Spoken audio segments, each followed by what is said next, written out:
Hello everyone, and welcome to the Fictional Vortex. So we are back with an interesting movie on what if Naruto was the new god, Sage, the Prince of New Genesis, Naruto x Wonder Woman, DC Comics.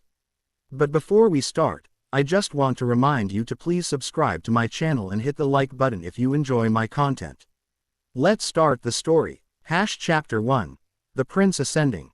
The amber glow of sunset bathed Konoha in honeyed light, casting long shadows across the newly reconstructed village. Perched atop the Hokage monument, Naruto Uzumaki gazed down at the place he'd fought so hard to protect.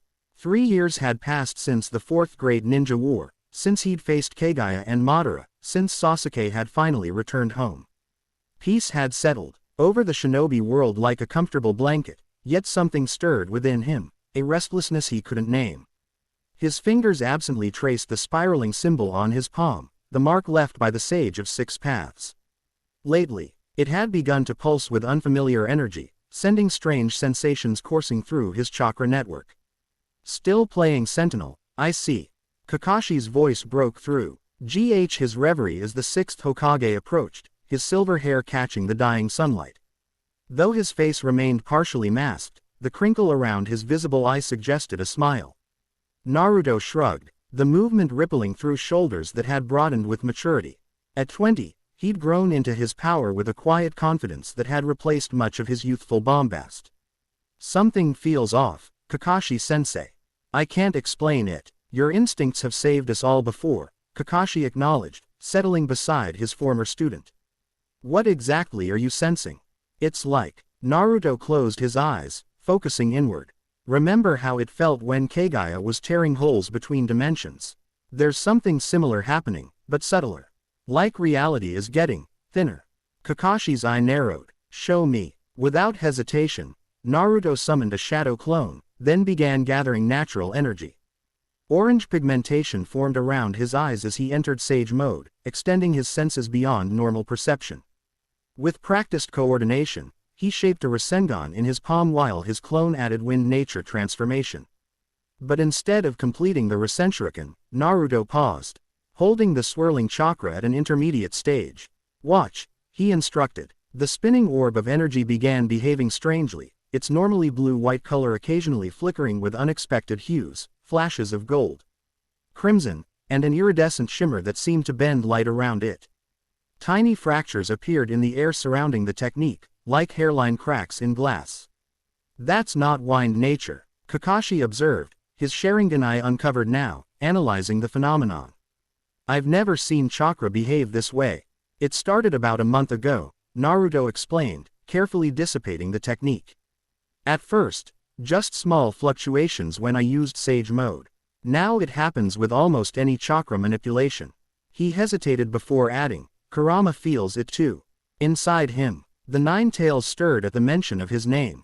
Something ancient is reaching for you, Kit. Older than the Sage, older than the 10 tails. Possibly older than chakra itself. A cold wind suddenly swept across the monument, carrying with it the scent of ozone and something else, something not of their world. The sky above darkened prematurely as clouds formed with unnatural speed, swirling into a vortex directly overhead. I'm guessing this isn't a normal weather pattern, Naruto remarked dryly, rising to his feet in a single fluid motion. Evacuation protocols, Kakashi snapped, already forming hand signs to summon his Anbu guards. Whatever's coming. A beam of golden light cut through the center of the vortex, striking the ground before them with such intensity that both men instinctively shielded their eyes. When they looked again, a figure stood within the fading radiance, tall and regal, with flowing white hair and a beard that matched his ornate white and gold armor. In his hand, he carried an intricately carved staff that pulsed with power. Naruto Uzumaki, the stranger spoke, his voice resonating with authority yet carrying unexpected warmth. I am Highfather of New Genesis. The time of convergence is upon us.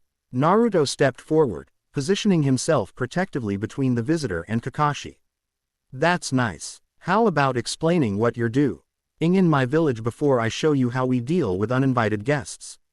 A small smile played across Highfather's weathered face. Your caution is warranted, young sage. But I assure you, had I wished harm upon your world, I would not have announced myself so openly. He planted his staff upon the stone, and symbols carved into its surface illuminated with the same golden energy that had heralded his arrival. I come seeking the child of prophecy, the bridge between worlds, the one whose bloodline carries the echo of New Genesis. I've already fulfilled one prophecy, Naruto replied, chakra gathering around him in a subtle golden glow. Not looking for another job. Kakashi's hand settled on Naruto's shoulder. Perhaps we should hear him out. The air shimmered beside Highfather, and a second figure materialized, a woman of breathtaking presence. Tall and powerfully built, she wore armor that gleamed with an otherworldly luster, her raven hair cascading over shoulders that suggested both royal bearing and warrior's strength. A golden lasso hung at her hip, radiating an energy that resonated strangely with Naruto's own chakra. Highfather, she addressed the white-bearded man with respectful familiarity. The dimensional boundaries are becoming unstable. Whatever you intend, it must be done quickly. Naruto found himself momentarily captivated by the woman's presence. There was something in her eyes, wisdom and compassion tempered by the unmistakable hardness of someone who had seen countless battles. She met his gaze directly, assessing him with equal interest. Diana of Themyscira, Highfather introduced her, known to many as Wonder Woman, Princess of the Amazons and Earth's emissary to New Genesis. She inclined her head slightly.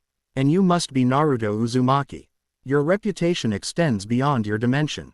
I have one, he replied with a hint of his old fox-like grin, but I didn't know it traveled. The multiverse whispers of the child who contains a primordial beast yet maintains his humanity, she answered, her accent carrying the weight of ancient civilizations. Of the orphan who united warring nations through sheer force of will. Before Naruto could respond, the ground beneath them trembled. In the village below, alarms began to sound as civilians rushed to shelters, the hard-learned response of people too familiar with catastrophe. We have no more time for pleasantries, Highfather declared. Naruto Uzumaki, the barriers between realities grow thin, and forces beyond your comprehension seek to exploit this convergence. You must come with us now. Not happening. Naruto's voice hardened. I don't abandon my village during a crisis, especially one you seem to have brought with you. Your loyalty is commendable, Diana interjected, but misplaced in this instance. The crisis extends far beyond Konoha, beyond your entire world. What manifests here is merely a symptom. Kakashi had been silently observing the exchange, his tactical mind analyzing every detail. These energy disruptions Naruto's been sensing, they're connected to you. Connected to him, Highfather corrected, pointing his staff directly at Naruto. The source has been calling to its own, awakening that which has lain dormant in his bloodline for generations. The source, Naruto questioned, frustration evident in his voice. Look, I've had a new cryptic prophecy talk to last several lifetimes. Either explain clearly what's happening, or leave. Diana stepped forward, her movement graceful despite her armor. The source is the fundamental energy that created and sustains the multiverse, similar to what you might understand as natural energy, but on a cosmic scale. New Genesis and its counterpart, Apocalypse, are worlds closest to this source. Their inhabitants, the new gods, are beings who can channel this power. And you believe I'm somehow connected to these new gods? Naruto's skepticism was evident. I know you are, Highfather stated with absolute certainty. When the Sage of Six Paths first distributed chakra throughout your world, he unknowingly tapped into an aspect of the source. Your Uzumaki lineage carries a unique resonance with this power, and your experiences as both Jinchuriki and Sage have activated what was always within you. The ground shook more violently, and in the distance, a massive crack appeared. In the sky itself, like reality being torn open. Through the fissure, glimpses of a nightmarish landscape became visible, towering infernal structures belching smoke into a blood-red sky. Apocalypse, Diana whispered, her hand instinctively moving to the sword strapped across her back. Darkseid wastes no time, Highfather muttered, raising his staff defensively. He senses your awakening. Who the hell is Darkseid? Naruto demanded, already summoning multiple shadow clones that positioned themselves protectively around the village perimeter. A new god who chose darkness, Diana explained grimly. Imagine your Madara Uchiha, but with the power to enslave entire galaxies and the patience to plot for millennia. From the widening crack emerged humanoid figures in insectoid armor, ending upon rocket-powered devices that left trails of acrid smoke. Their movements were coordinated with military precision as they formed attack formations. Parademons, Diana informed them, unsheathing her sword in a single fluid motion. Darkseid's shock troops. Whatever they are, they picked the wrong village to invade, Naruto growled. Without hesitation, he flashed into his Six Paths Sage mode. Golden chakra enveloping his form as 9 truth-seeking orbs materialized behind him. Kakashi-sensei, coordinate village defense. I'll handle the front line. Before anyone could respond, Naruto vanished in a flash of speed that left afterimages, reappearing directly in the path of the incoming forces. 2 truth-seeking orbs extended into staff-like weapons as he engaged the first wave of parademons. His movements a blur of precision and power. Diana watched with undisguised approval. He doesn't hesitate. Never has, Kakashi confirmed, already summoning his Ninken to coordinate the village's defensive perimeter. But he's going to need help against whatever these things are. Then he shall have it. Wonder Woman launched herself skyward with such force that the stone beneath her feet cracked. Her trajectory carrying her directly into the heart of the parademon formation. Her sword became a silver arc of destruction as she cut through their ranks, each strike precise and devastatingly effective. Naruto found himself momentarily distracted by her fighting style, fluid yet powerful, elegant but utterly lethal. It reminded him somewhat of Sakura's strength combined with Hinata's grace, yet with a martial discipline that spoke of centuries of warrior tradition. A parademon's energy blast nearly caught him off guard, but one of his truth-seeking orbs automatically formed a shield, absorbing the attack. Refocusing, Naruto created a massive Rasengan in his palm, but as he charged the technique, the strange energy fluctuations returned, stronger this time. The Sengen's blue swirl became threaded with golden light, expanding beyond its normal boundaries. When he slammed it into an approaching squadron of parademons, the impact created not just the expected spiraling destruction, but a pulse of energy that seemed to rewrite reality itself in its wake, temporarily sealing the dimensional tier. Naruto stared at his hand in shock. What was that? The source responds to your call. Kurama rumbled within him. These creatures fear it far more than they fear me. More parademons poured through smaller rifts that had opened around the village. On the ground, Konoha's ninja mobilized with practiced efficiency, but their techniques seemed to have limited effect against the invaders' armor. Diana landed beside Naruto, her breathing controlled despite the exertion of battle. Your power is awakening, but untrained. If they capture you before you understand how to control it, the consequences would be catastrophic. I've been figuring out new powers on the battlefield my whole life. Naruto countered, forming a cross-hand seal to create 50 shadow clones that immediately engaged the enemy forces. This isn't any different. It is entirely different. Highfather's voice resonated as he appeared beside them, his staff glowing with intense light as he created a barrier around a group of civilians being evacuated. The source is not chakra. It is the fundamental basis of existence itself. Mishandled, you could unravel reality. As if to emphasize his point, one of Naruto's clones attempted a Rasenshuriken, only for the technique to destabilize catastrophically. Instead of its normal wind blade effect, it tore open a swirling vortex that began pulling in everything nearby, friend and foe alike. Stop it, Naruto shouted at his clone. But the destabilization had progressed beyond control. Diana moved with incredible speed, her lasso unfurling in a golden arc. It wrapped around the distortion itself, somehow grasping the very fabric of the anomaly. This is beyond my strength alone, she gritted through clenched teeth, muscles straining against impossible force. Without hesitation, Naruto placed his hands on the glowing cord, channeling his chakra through it. The moment he made contact, something extraordinary happened. His chakra and the lasso's energy synchronized, creating a harmonious resonance that stabilized the vortex before collapsing it entirely. The momentary connection between them sent shockwaves of awareness through both Naruto and Diana, a flash of shared consciousness where each glimpsed fragments of the other's life, battles, losses, and triumphs. She staggered back, eyes wide with astonishment. By Hera, what was that? Naruto breathed, equally shaken by the experience. The lasso of truth reveals what is hidden, she explained, rewinding the golden cord with practiced ease. In your case, it seems to have revealed something even you didn't know existed within you. Highfather nodded gravely. The blood of New Genesis flows in your veins, Naruto Uzumaki. You are the prophesied new god sage, the bridge between chakra and the source. A parademon battalion regrouped for another assault. But before they could attack, Kakashi appeared with Shikamaru, Sakura, and several Anbu at his side. Whatever explanation you're getting, make it quick, Kakashi advised, his hands already forming seals for a massive lightning technique. These things adapt quickly to our attacks.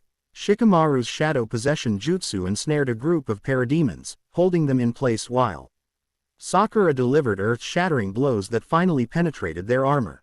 Your friends fight bravely, Diana observed, but this battle cannot be won conventionally. These are merely scouts, the vanguard of forces beyond your world's capability to resist. Naruto's jaw tightened. Then tell me what I need to do. Come with us to New Genesis, Highfather replied, his tone leaving no room for argument. Learn to master the power awakening within you. Only then can you truly protect your world, and all worlds, from what comes. I can't just leave Konoha under attack, Naruto protested. You must, Highfather insisted. Your presence here is what draws them. They seek you, Naruto Uzumaki. You, and the power you represent. Another massive rift began forming in the sky, larger than before. Through it came not more parademons, but a single figure, a towering, gray-skinned being whose very presence seemed to bend reality around him. His eyes glowed with malevolent crimson energy, and he symbol on his chest matched patterns that had begun appearing in Naruto's chakra fluctuations. Darkside, Diana whispered, instinctively shifting into a defensive stance. No, Highfather corrected, his expression grim. A projection only. Even he cannot cross dimensional boundaries so easily, yet. The massive figure's gaze fixed directly on Naruto, a smile of cold satisfaction spreading across his granite-like features. When he spoke, his voice reverberated with such power that the very air seemed to vibrate painfully. The last piece reveals itself, Darkside intoned. The cycle nears completion. You shall not have him, Highfather declared, stepping forward with his staff raised defensively. Darkside's laughter was like the grinding of tectonic plates. Old fool, he is not yours to protect or mine to take. He is what he has always been, the key. His crimson gaze locked with Naruto's. We will meet soon, child of two worlds. Your power belongs to Darkside, as all things eventually must. The projection began to fade, but not before unleashing a beam of devastating energy from his eyes, not at Naruto, but at the village below. Without conscious thought, Naruto moved. One moment he stood facing Darkside's projection, the next he had interposed himself between the beam and its target. His truth-seeking orbs formed a shield before him, but the dark energy tore through it like paper. In that moment of desperation, something new awakened within Naruto. His eyes blazed not with the familiar golden glow of sage mode but with an iridescent light that contained all colors and none. He raised his hands, and from them emerged not chakra but pure source energy, a power that felt simultaneously familiar and utterly alien. The energy formed a barrier that not only blocked Darkside's attack but reflected it back through the rift, causing the projection to dissolve in a cascade of disrupted energy. The backlash collapsed the dimensional opening, but the effort left Naruto gasping. Blood trickling from his nose and eyes as his body struggled to contain power it wasn't yet adapted to channel. Diana caught him as he staggered, her strength easily supporting his weight. That, she said quietly, is why you must come with us. What you just did instinctively, without training or preparation, would have killed most beings in the multiverse. Naruto looked back at Konoha, at his friends fighting the remaining parademons, at the village he'd sworn to protect. If I leave, will they follow me? Will Konoha be safe? Darkside's forces will pursue the source energy they detected. Highfather confirmed. Away from here, Kakashi approached, having witnessed Naruto's display of power. Whatever that was, it wasn't chakra. No, Naruto agreed, wiping blood from his face. It wasn't. You need to go with them, Kakashi stated simply, his tone making it clear this wasn't merely a suggestion. Kakashi-sensei, I've watched you grow from an impulse. I've chilled into the hero who saved our world, the sixth Hokage continued. Now it seems your destiny extends beyond our borders. If these threats are drawn to you, then leaving protects the village more than staying. Sakura joined them, her medical training immediately evident as she examined Naruto with concern. You're experiencing cellular degradation similar to opening too many inner gates. Whatever that power was, your body isn't structured to channel it safely. Not yet, Highfather amended. But on New Genesis, we can help him adapt, evolve to accommodate his heritage. How long would I be gone? Naruto asked, the reality of the situation finally sinking in. Time flows differently between dimensions, Diana explained gently. But we would return you as soon as your training allows safe control of your abilities. Naruto looked at his closest friends, Kakashi, Sakura, Shikamaru, reading in their expressions the same conclusion he was reaching himself.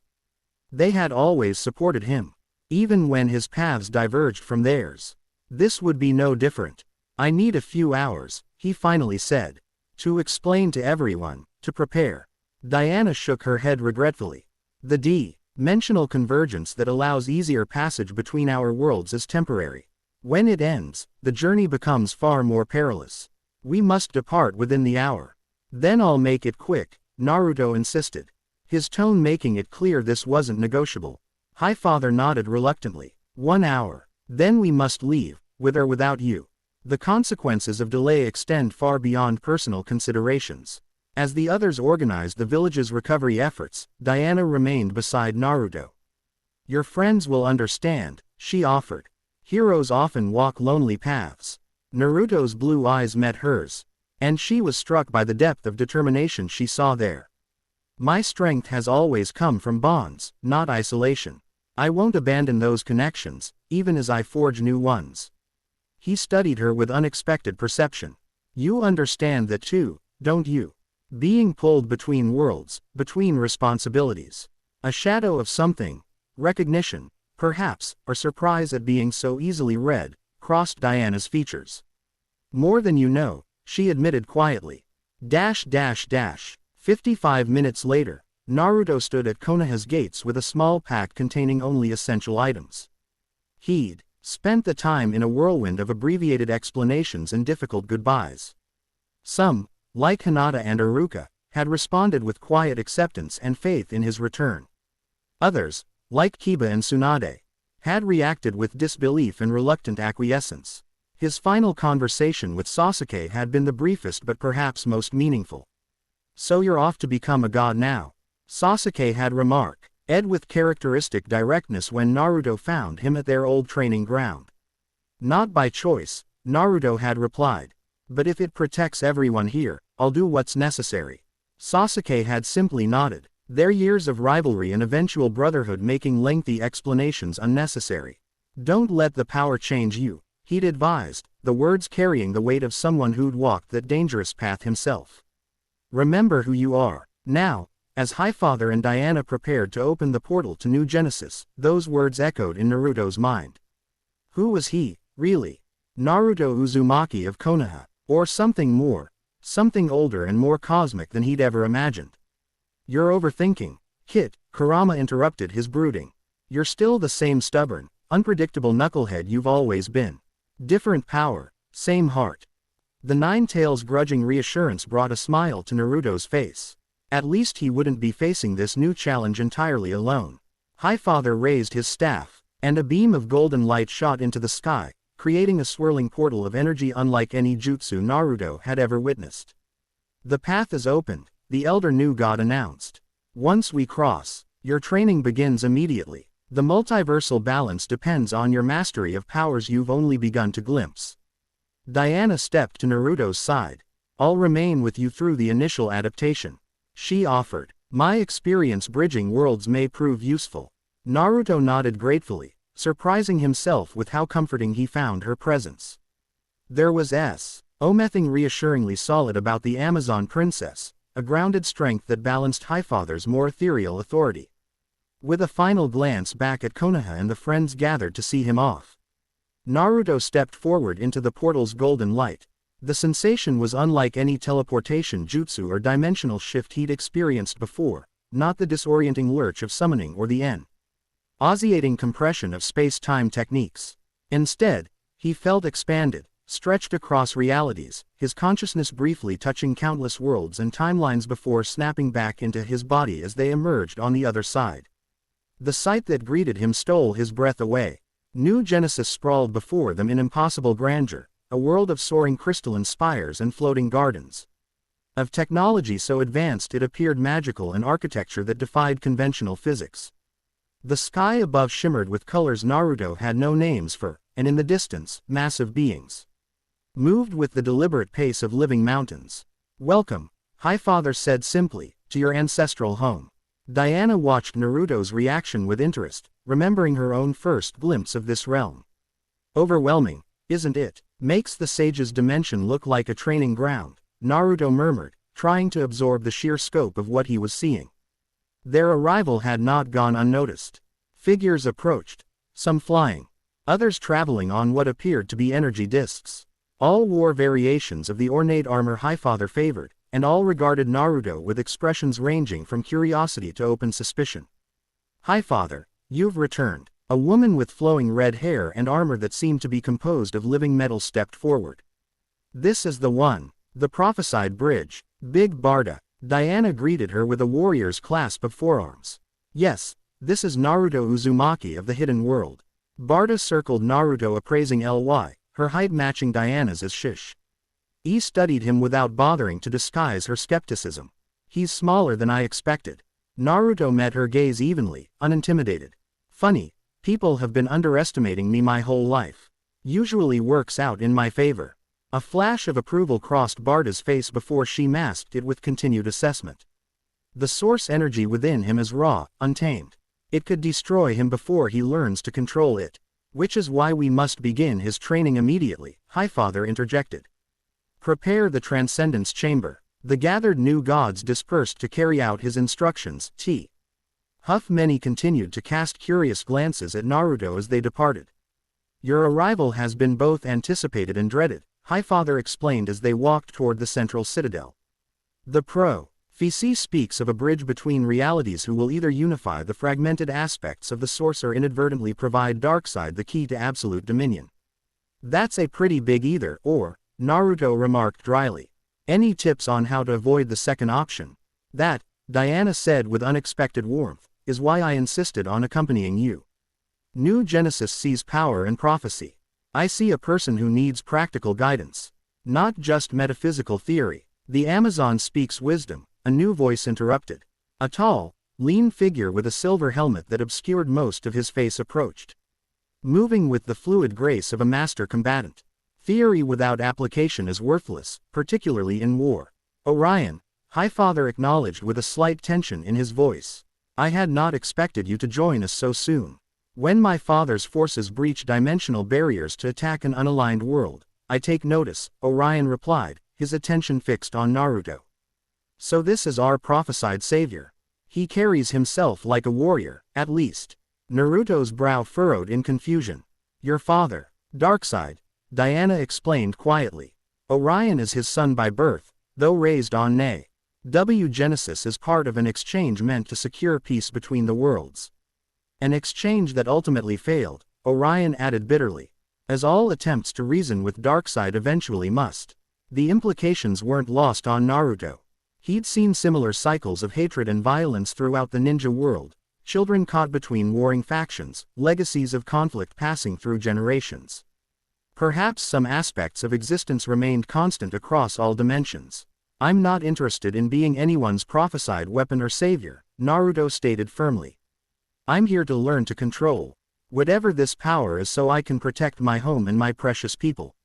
The rest is negotiable." A ripple of surprise passed through the gathered new gods at his directness. Even Highfather seemed taken aback by the blunt declaration. Orion, however, laughed, a harsh, barking sound rarely heard in the formal courts of New Genesis. Direct and undiplomatic. "I begin to like you, child of Earth. Naruto's journey has only just begun," Highfather cautioned. "Before judgments are made, he must undergo the trial of awakening to fully manifest his connection to the source." "Trial?" Naruto questioned, immediately wary. His experiences with tests and trials throughout his life had rarely been straightforward or painless. "A series of challenges," Diana clarified, designed to stimulate an Evaluate your natural affinity for source energy. I've witnessed similar rituals among the Amazons when awakening divine gifts. They had reached the central citadel now, a structure of such impossible proportions and beauty that Naruto found himself momentarily distracted from the conversation. The architecture seemed alive, responding to the presence and emotions of those who entered, corridors shifting and chambers expanding to accommodate their needs. At the heart of the citadel lay the Transcendence Chamber, a perfectly circular room whose walls seemed to contain entire galaxies in constant motion. In the center stood a platform inscribed with symbols similar to those Naruto had glimpsed in his fluctuating chakra patterns. Here, Highfather explained, the barriers between material existence and the source are at their thinnest. Your trial will take place on multiple planes simultaneously, physical, mental, and spiritual. That doesn't sound ominous at all, Naruto muttered, though. He stepped onto the platform without hesitation. Years of facing seemingly impossible challenges had taught him that postponing the inevitable only prolonged the anxiety. I will guide the initial phases, Highfather continued. But ultimately, your path through the source will be unique. No new god can follow where you must go, the nexus point between chakra and cosmic energy that only you can navigate. I'll monitor your physical condition, Diana offered, moving to a position at the edge of the platform. If your body begins to destabilize, I'll pull you back regardless of how far you've progressed in the trial. Naruto appreciated her practical concern amidst all the cosmic mysticism. Thanks. Good to know someone's watching the basics while I'm off exploring metaphysical whatnot. Her lips quirked in what might have been the beginning of a smile. The metaphysical whatnot, as you put it, has a way of making one forget important details like breathing. Highfather raised his staff, and the chamber responded immediately. The galaxy-filled walls began to rotate, slowly at first, then with increasing speed until they became a blur of cosmic light. The symbols beneath Naruto's feet illuminated one by one, sending pulses of energy upward through his body. Open yourself to the source, Highfather instructed. Do not resist what comes.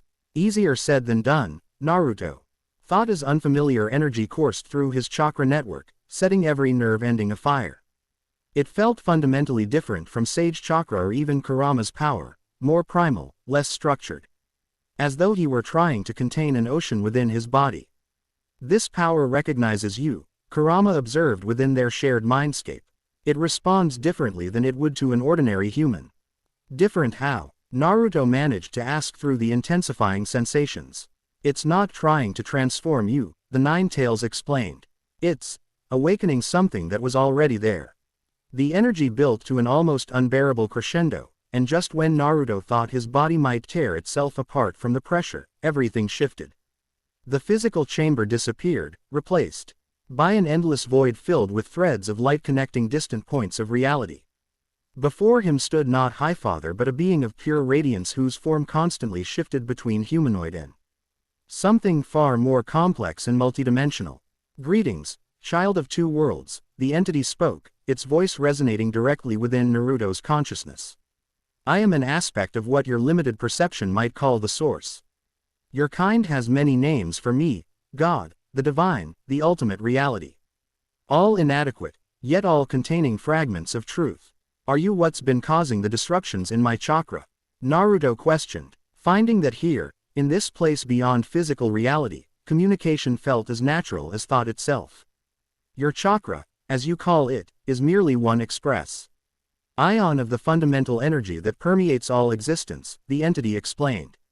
When the being you know as the Sage of Six Paths first channeled and distributed this energy in your world, he unknowingly tapped into the source itself, creating a bridge between dimensions. Images flashed through Naruto's mind. The sage facing the 10 tails, the creation of ninjutsu, the birth of the shinobi world as he knew it. But now he saw it from a cosmic perspective, recognizing how that pivotal moment had sent ripples across the multiverse. Your bloodline, the entity continued, particularly through your Uzumaki heritage, maintained a unique resonance with this energy. When you became a perfect Jinchuriki and later received the sage's blessing, you completed a circuit that had remained open for centuries. And Darkseid wants this power, Naruto surmised, the pieces beginning to fall into place. That's why he attacked Konoha. Darkseid seeks not just the power, but the connection itself, the radiant being corrected. He has discovered an ancient ritual that would allow him to absorb the source directly, becoming the supreme being of all realities. But to complete this ritual, he requires a perfect conduit, one who can bridge chakra and cosmic energy without being destroyed in the process. Naruto realized with growing dread. You, the entity confirmed. Or more precisely, what you are becoming. The void around them shifted, revealing countless parallel worlds and timelines, some where Naruto had failed or died, others where he had taken darker paths, and still others where he had achieved different kinds of greatness.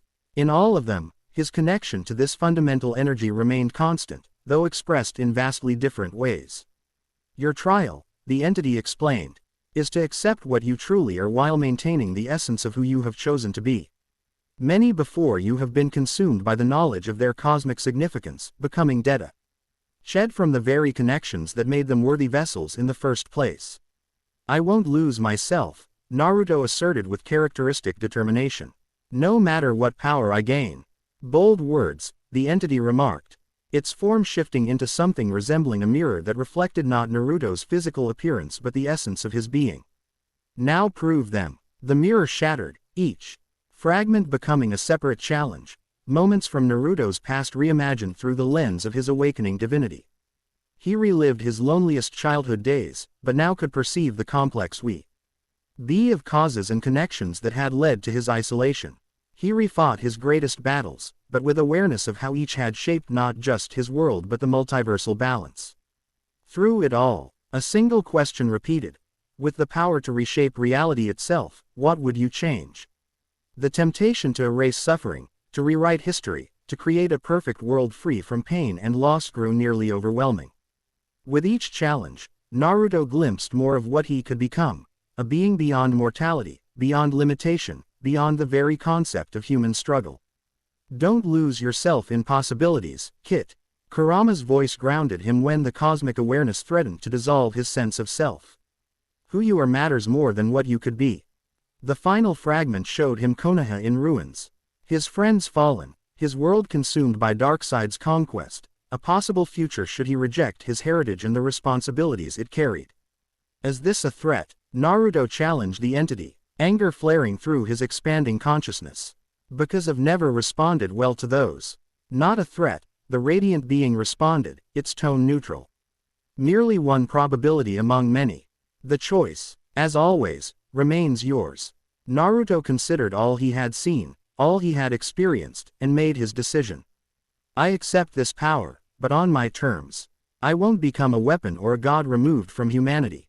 The whole point of strength is to protect what matters, and what matters to me are the connections I've formed, the people I love, the world I call home.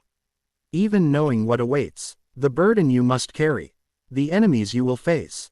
The entity pressed, especially knowing that, Naruto affirmed. Besides, when have I ever backed down from impossible odds? For the first time, the entity's radiance seemed to pulse with something akin to amusement. Indeed, your defiance of probability has become something of a constant across the multiverse. The fragmented challenges reassembled, reforming the mirror. Look again, new god sage, and see what you are becoming. The reflection showed Naruto, but transformed. Golden markings similar to those of his six paths sage mode covered his skin. But they now formed patterns matching the symbols of New Genesis. His eyes contained galaxies, and an aura of power surrounded him that was neither chakra nor simply source energy, but a perfect synthesis of both. This is what Highfather glimpsed in the prophecy, the entity explained. Neither fully human nor truly God, but something new, a bridge between worlds that might finally heal the fracture in existence that began with the division between New Genesis and Apocalypse. And if I refuse this role? Naruto questioned, unwilling to accept any destiny without challenging its necessity. Then another will be found, though perhaps too late to prevent what comes, the entity answered simply. The multiverse adapts, with or without individual cooperation. But it would prefer your willing participation, as some tasks can only be accomplished by choice, never by compulsion. Naruto thought of his friends in Konoha, of the ninja world he'd fought to protect, of the new allies he'd barely begun to know. The answer, when it came, was as natural as breathing. I'm in, he stated firmly. But I do this my way, protecting all worlds, not just New Genesis or Earth or any single realm. And I keep my humanity, my connections. That's non-negotiable. We expected nothing less from the child who remade his own destiny so many times, the entity responded. Its form beginning to dissolve as the trial reached completion. Return now to your physical form, carrying what you have learned. The awakening has begun, but mastery will require time and training. One more thing, Naruto called as the void began to recede. Darkseid, can he be stopped? The entity's final words echoed as reality reasserted itself.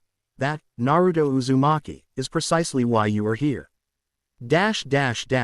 Diana watched with growing concern as Naruto's body levitated above the platform, surrounded by a cocoon of energy that shifted between golden chakra and something far more primal and cosmic. Hours had passed since the trial began, and twice she'd had to physically intervene when the power threatened to overwhelm his physical form. His cellular structure is realigning itself, Highfather observed, monitoring the process through means beyond conventional science. The source recognizes him as its own. Will he survive the transformation? Diana questioned bluntly. She had seen many warriors fall to powers they weren't prepared to contain, regardless of prophecy or potential. That depends entirely on his will, Highfather replied. Few beings in any reality possess the mental and spiritual fortitude to maintain their identity through direct communion with the source. If anyone can, Diana said with unexpected conviction, it would be him. Before Highfather could respond, the energy cocoon surrounding Naruto pulsed dramatically, sending shockwaves through the chamber. The swirling galaxies on the walls froze momentarily, then resumed their rotation in perfect synchronicity with Naruto's heartbeat. His eyes snapped open, still blue, but now containing flecks of gold that seemed to shift and move of their own accord. The energy cocoon dissipated as he slowly descended to the platform, landing with uncharacteristic grace. Naruto. Diana approached cautiously, her hand instinctively moving toward her lasso. Are you yourself? A familiar grin spread across his face, though tempered with a new awareness behind his eyes. Mostly, though, myself, seems to be a bit more complicated than I thought. Relief visibly washed over her features. You had us concerned. The energy readings were beyond anything previously recorded during an awakening. How do you feel? Highfather inquired, studying him intently. Naruto considered the question, King inventory of the changes within him. Like I've been rebuilt from the inside out, he finally answered. Everything looks the same, but I can see more, feel more. He raised his hand, watching as golden energy, not chakra, but pure source power, flowed across his skin in intricate patterns. And this feels both foreign and completely natural at the same time. The paradox of awakening, Highfather nodded approvingly. You have passed the first and most critical trial, maintaining your core identity while integrating your cosmic heritage. What happens now? Naruto asked, taking an experimental step and finding his body responding with enhanced coordination and strength. Now, Diana answered, the real training begins. You must learn to control these new abilities before they control you. Or before Darkseid finds you again, Orion added, having observed the entire process from the chamber's perimeter. My father will not stop hunting what he believes rightfully belongs to him. Naruto's expression hardened at the reminder of the threat. Then I better get good at this quickly. He looked from Diana to Highfather, determination evident in his stance. I'm ready, whatever it takes. As they left the Transcendence Chamber, none of them noticed the nearly imperceptible fracture that had formed in one of the wall panels, a tiny fissure through which darkness seemed to seep, watching and waiting. On Apocalypse, seated upon his monolithic throne, Darkseid smiled. The source had awakened in the child, just as the ancient texts had foretold. Now the true game could begin. Soon, he rumbled to his assembled generals, the power of creation itself will belong to Darkseid. Prepare the mother boxes. The convergence approaches. Chapter 1 End Chapter 2, Daughters of War. Dawn broke over New Genesis like liquid gold pouring across an impossible landscape. Floating archipelagos drifted through clouds tinged with colors that had no names in Earth's languages. In one of these elevated gardens, Naruto stood perfectly still, eyes closed, his body enveloped in a corona of energy that fluctuated between his familiar golden chakra and something more primordial, pure so. Earth's energy that rippled reality around him. Again, commanded Orion, circling his student with critical precision. Separate, then integrate. Chakra is structured, predictable. The source is chaos, potential. You must master both simultaneously without allowing either to dominate. Sweat beaded on Naruto's forehead as he struggled to maintain the delicate balance.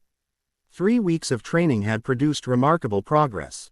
Yet moments like this, when he attempted to manipulate the fundamental forces of creation itself, reminded him how far he had to go. I'm trying, he gritted through clenched teeth, but they resist each other. Like oil and water, then become the vessel that can contain both, Orion replied unsympathetically. Your human body was not designed for this power. You must transcend its limitations. With a surge of concentration, Naruto separated the swirling energies into distinct auras, golden chakra forming a perfect sphere in his right hand, iridescent source energy in his left. Slowly, he brought his hands together, focusing on the point where the powers met. For a brief, tantalizing moment, they merged harmoniously, creating a swirling vortex of perfectly balanced energy. Then, like magnets suddenly repelling, they exploded outward, sending Naruto tumbling backward across the floating garden. He landed with considerably more grace than he would have 3 weeks ago. His enhanced reflexes allowing him to roll and spring back to his feet in a single fluid motion. Still, frustration etched clear lines across his features. Better, Orion acknowledged with characteristic parsimony. You maintained integration for 3.7 seconds. Yesterday it was 2.9. Incremental progress won't be enough, Naruto responded, brushing fragments of crystal foliage from his shoulders. He now wore a variation of New Genesis attire, a streamlined white and gold uniform that adapted to his movements and energy fluctuations. Darkseid isn't waiting for me to get comfortable with these powers. Patience was never your strongest virtue, was it? The new voice drew both men's attention to where Diana stood at the garden's edge, the morning light catching on her armor. Even in the midst of New Genesis's wonders, the Amazon princess commanded attention, her presence carrying an authority that required no cosmic power to establish. Training progress, she inquired, approaching with the confident stride of someone equally at home in royal courts and battlefields. Improving, Orion replied before Naruto could speak. Though his human impulsiveness remains an obstacle, I prefer to call it determination, Naruto countered with a hint of his old grin. And I've improved enough to beat you in 3 of our last 5 sparring matches. A dangerous gleam flashed in Orion's eyes. Only because I've been instructed not to employ my full capabilities against you, yet. Peace, warriors, Diana interjected, though amusement played at the corners of her mouth. Highfather has requested Naruto's presence in the council chamber. The diplomatic mission to Themyscira has been approved. Naruto's expression brightened immediately. After weeks of intensive training in the rarefied environment of New Genesis, the prospect of visiting Earth, even a secluded island of warrior women, represented a welcome change of pace. Finally, when do we leave? Preparations are underway now, Diana answered. But Naruto, understand, Themyscira is not like other Earth locations you might have glimpsed in the knowledge archives. It exists partially outside conventional reality, protected by ancient magics and divine covenants. The Amazons have maintained isolation for millennia for good reason. And they're letting me visit? Naruto asked skeptically. A male Rom another dimension with potentially unstable cosmic powers. They're permitting a diplomatic envoy from New Genesis, Diana clarified, accompanied by myself as cultural liaison. Your unique status as both human and new god makes you a special case. Orion made a sound suspiciously like a suppressed snort. What the princess means is that her mother, Queen Hippolyta, has been convinced to temporarily suspend the island's prohibition against men specifically to assess whether you represent a threat or an ally. No pressure there, Naruto muttered, though his expression remained undaunted. He had faced skepticism and prejudgment his entire life, from his village, from other ninjas, from enemies who underestimated him. This would be no different. When do I meet with Highfather? Now, Diana replied. The dimensional alignment favorable for travel to Themyscira occurs within hours. We must not miss this window. As they traversed the crystalline pathways toward the central citadel, Naruto found his gaze repeatedly drawn to Diana. In the weeks since his arrival, she had been a constant presence, sometimes training alongside him, other times observing with analytical precision. Occasionally sharing stories of her own experiences bridging different worlds. There was something compelling about her that transcended her obvious physical beauty. Perhaps it was the perfect balance she maintained between warrior's discipline and compassionate wisdom, or the way she navigated the complex politics of New Genesis with diplomatic skill while never abandoning her own principles. "You're staring," she observed without looking at him, her tone neutral but with an undercurrent of amusement. Heat crept up Naruto's neck. Even with his enhanced abilities, she somehow managed to catch him off guard. "Sorry, I was just thinking about how you managed to fit into both worlds so easily. New Genesis, Earth, you move between them like it's nothing." A subtle shadow crossed her face. "It's not nothing. Each transition requires adjustments, compromises." She glanced at him then, her expression softening slightly. "Though I suspect you understand that better than most." Before Naruto could respond, they reached the council chamber, a vast, circular space whose ceiling opened directly to the cosmos above. Highfather stood at its center, surrounded by various new gods engaged in animated discussion. "Ah, the New Genesis sage arrives," Highfather announced, bringing the conversations to an immediate halt. "Come, Naruto. The final details of your diplomatic mission require your input." Naruto approached, still somewhat uncomfortable with the deference shown to him by beings who had lived for millennia. Despite their elaborate titles and cosmic powers, he insisted on treating them as he would any respected comrade, with honesty, directness, and occasional irreverence when the situation warranted it. This approach had scandalized some of the more traditional new gods initially, but gradually earned him respect for his authenticity. "The Myskirans expect us within the celestial hour," Highfather explained, manipulating a three-dimensional projection of Paradise Island that hovered above the central table. "Queen Hippolyta has granted permission for a delegation of 3, Princess Diana as Earth's representative, yourself as the prophesied bridge, and 1 additional emissary from New Genesis." "Who's the third?" Naruto inquired, studying the detailed map of Themyscira with strategic interest. The shinobi in him automatically noted defensive positions, potential ambush points, and escape routes, habits ingrained too deeply to abandon, even in supposedly peaceful missions. "Big Barda had volunteered," Highfather replied, "but we've received unexpected intelligence that requires her specific skills elsewhere." "Intelligence?" Diana's posture shifted subtly, her warrior's instincts responding to the implied threat.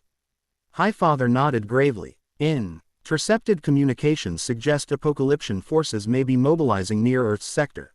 Their intentions remain unclear, but caution is warranted." "So who's coming with us?" Naruto pressed, our 80 calculating how this new information might affect their mission. "I am," declared a new voice as the chamber doors opened to admit a striking figure with large, feathered wings extending from her back. Her helmet gleamed with the same metallic composition as her elaborate mace, and her eyes held the piercing quality of a predator assessing potential threats. "Share a hole," Diana acknowledged with a respectful nod. "I didn't realize Thanagar had interests in this diplomatic exchange." The winged woman approached with confident strides, her wings adjusting position with unconscious grace to accommodate her movement through the space. "My presence isn't officially representing Thanagar. I'm here as a Justice League observer and due to personal expertise that may prove relevant." Naruto studied the newcomer with undisguised curiosity. Unlike most New Genesis inhabitants with their ethereal perfection, Shara projected a more martial energy, practical, battle-tested, and unapologetically direct. Her stance and the way she gripped her mace spoke of someone intimately familiar with combat. "Expertise in what, exactly?" he questioned. Shara turned her hawk-like gaze on him, assessing him with military precision. "Interdimensional incursions, particularly those employing North Metal technology. Thanagarian intelligence has identified unusual energy patterns matching Apocalyptia signatures around Earth's mystical convergence points, including Themyscira's borders. You think Darkseid is targeting the Amazon specifically?" Diana's voice held protective steel. "I think," Shara replied deliberately, "that Darkseid never makes random moves. If Apocalyptian forces are near Themyscira, it's because something there factors into his larger strategy." Her attention shifted back to Naruto. "Possibly connected to your emergence as the New Genesis sage." The directness of her assessment, delivered without diplomatic cushioning, sparked Naruto's immediate appreciation. Weeks of cryptic prophecies and mystical vagaries from many of the new gods, her soldier's clarity felt refreshingly straightforward. Then I'm glad you're joining us, he stated simply. Though air warning, I'm still figuring out how to control these new abilities. Things might get unpredictable. An unexpected half-smile curved Shera's lips. I've built my entire career on handling unpredictable situations. Your reputation precedes you, Naruto Uzumaki, the shinobi who rewrites the rules of engagement. You've researched me. Naruto couldn't hide his surprise. I research all potential allies and threats, she replied matter-of-factly. Standard Thonagarian protocol. And which category do I fall into? He asked, genuinely curious. Shera's expression remained impassive, but something like respect flickered in her eyes. That remains to be determined. Though any warrior who faced down a goddess at 16 without godly powers of his own warrants serious consideration as an ally. Highfather cleared his throat, reclaiming the chamber's attention. Time grows short. You must depart immediately if you wish to arrive during the ceremonial welcome prepared by the Amazons. He fixed Naruto with a meaningful look. Remember, this mission serves multiple purposes: diplomatic relations, your continued training in controlling source energy in different environments, and investigation of potential apocalyptic interest in Themyscira. Conduct yourself accordingly. Don't worry, Naruto assured him with characteristic confidence. I'll be the perfect ambassador. Anna and Shera exchanged glances that suggested neither entirely shared his optimism. The journey to Themyscira utilized neither the boom tubes favored by New Genesis nor conventional Earth transportation. Instead, Diana led them to a secluded chamber deep within the citadel where a pool of liquid light pulsed with rhythmic intensity. The waters of possibility, she explained, removing our sword and shield to place them carefully at the pool's edge. One of the few direct pathways between realms that doesn't require technological intervention.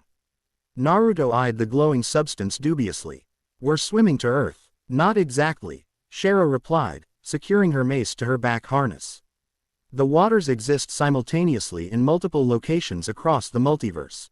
Step into them with clear intention and proper guidance, and you emerge elsewhere. Without clear intention, Diana added pointedly, you could emerge anywhere, or nowhere at all.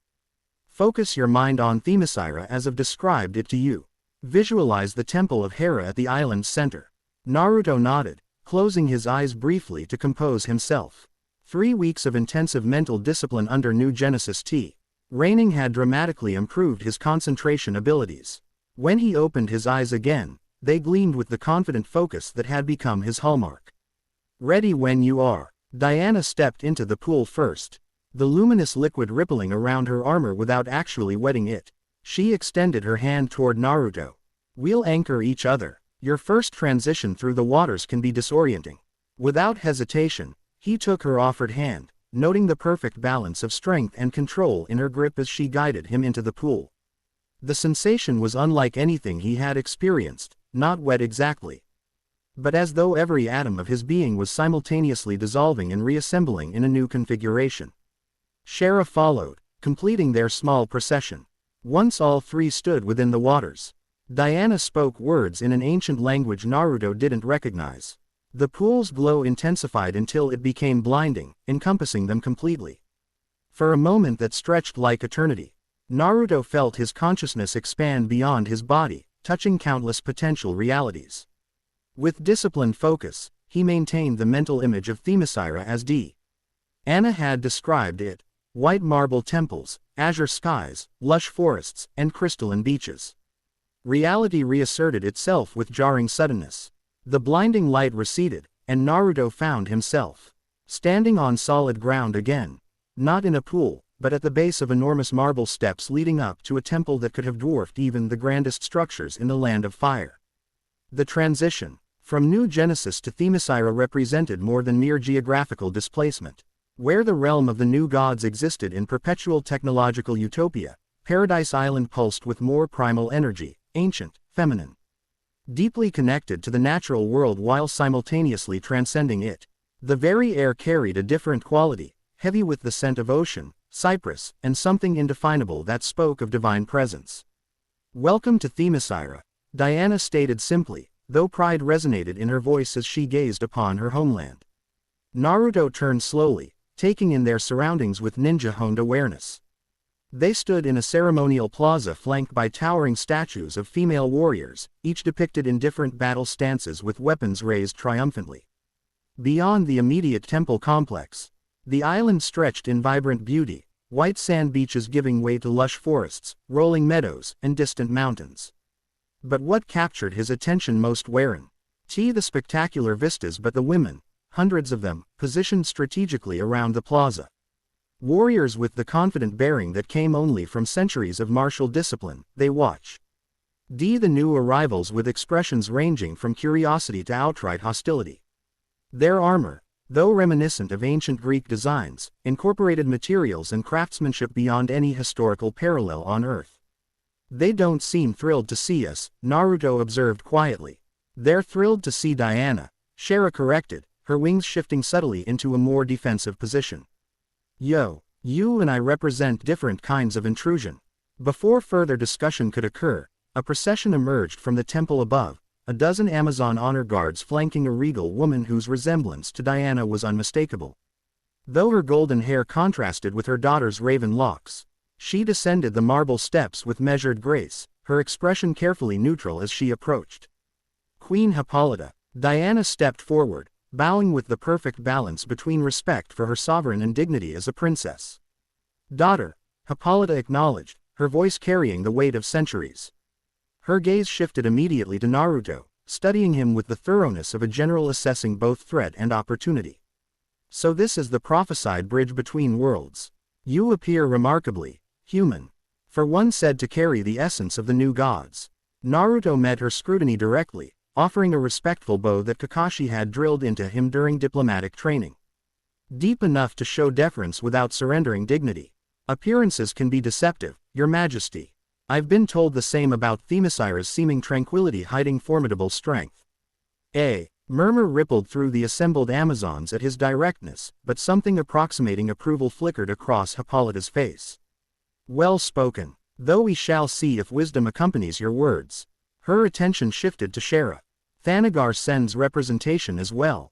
Interesting times indeed when the warrior kingdoms find common cause. I represent my own interests in this matter, Hera replied with diplomatic precision. Though Thanagar acknowledges the strategic importance of maintaining Paradise Island's security. How pragmatic, Hippolyta noted dryly. Come, the ceremonial welcome awaits, and there is much to discuss before the night falls. On Themyscira, darkness brings its own counsel. As they followed the queen up the temple steps, Naruto maintained careful awareness of their reception. Most Amazons regarded him with undisguised suspicion, understandable given their history with male visitors. Shara received marginally warmer scrutiny, her warrior status earning reluctant respect despite her outsider position. Diana, however, was welcomed with genuine warmth that transcended formal protocol. Warriors called greetings, made inside jokes, or simply gaze at their princess with unmistakable pride. This was not merely diplomatic courtesy but the homecoming of a beloved daughter. You're well loved here, Naruto observed quietly as they walked. A calm, plex emotion crossed Diana's face, pleasure tinged with something that might have been regret. Themyscira is my home, yet my duties keep me away for extended periods. It creates certain complications. The eternal dilemma of bridges. Shara commented from behind them. Never fully belonging to either side we connect. The insight carried personal weight that suggested Shara spoke from experience. Naruto filed this observation away for later consideration as they entered the Temple of Hera, a structure whose interior dimensions seemed impossibly larger than its exterior suggested.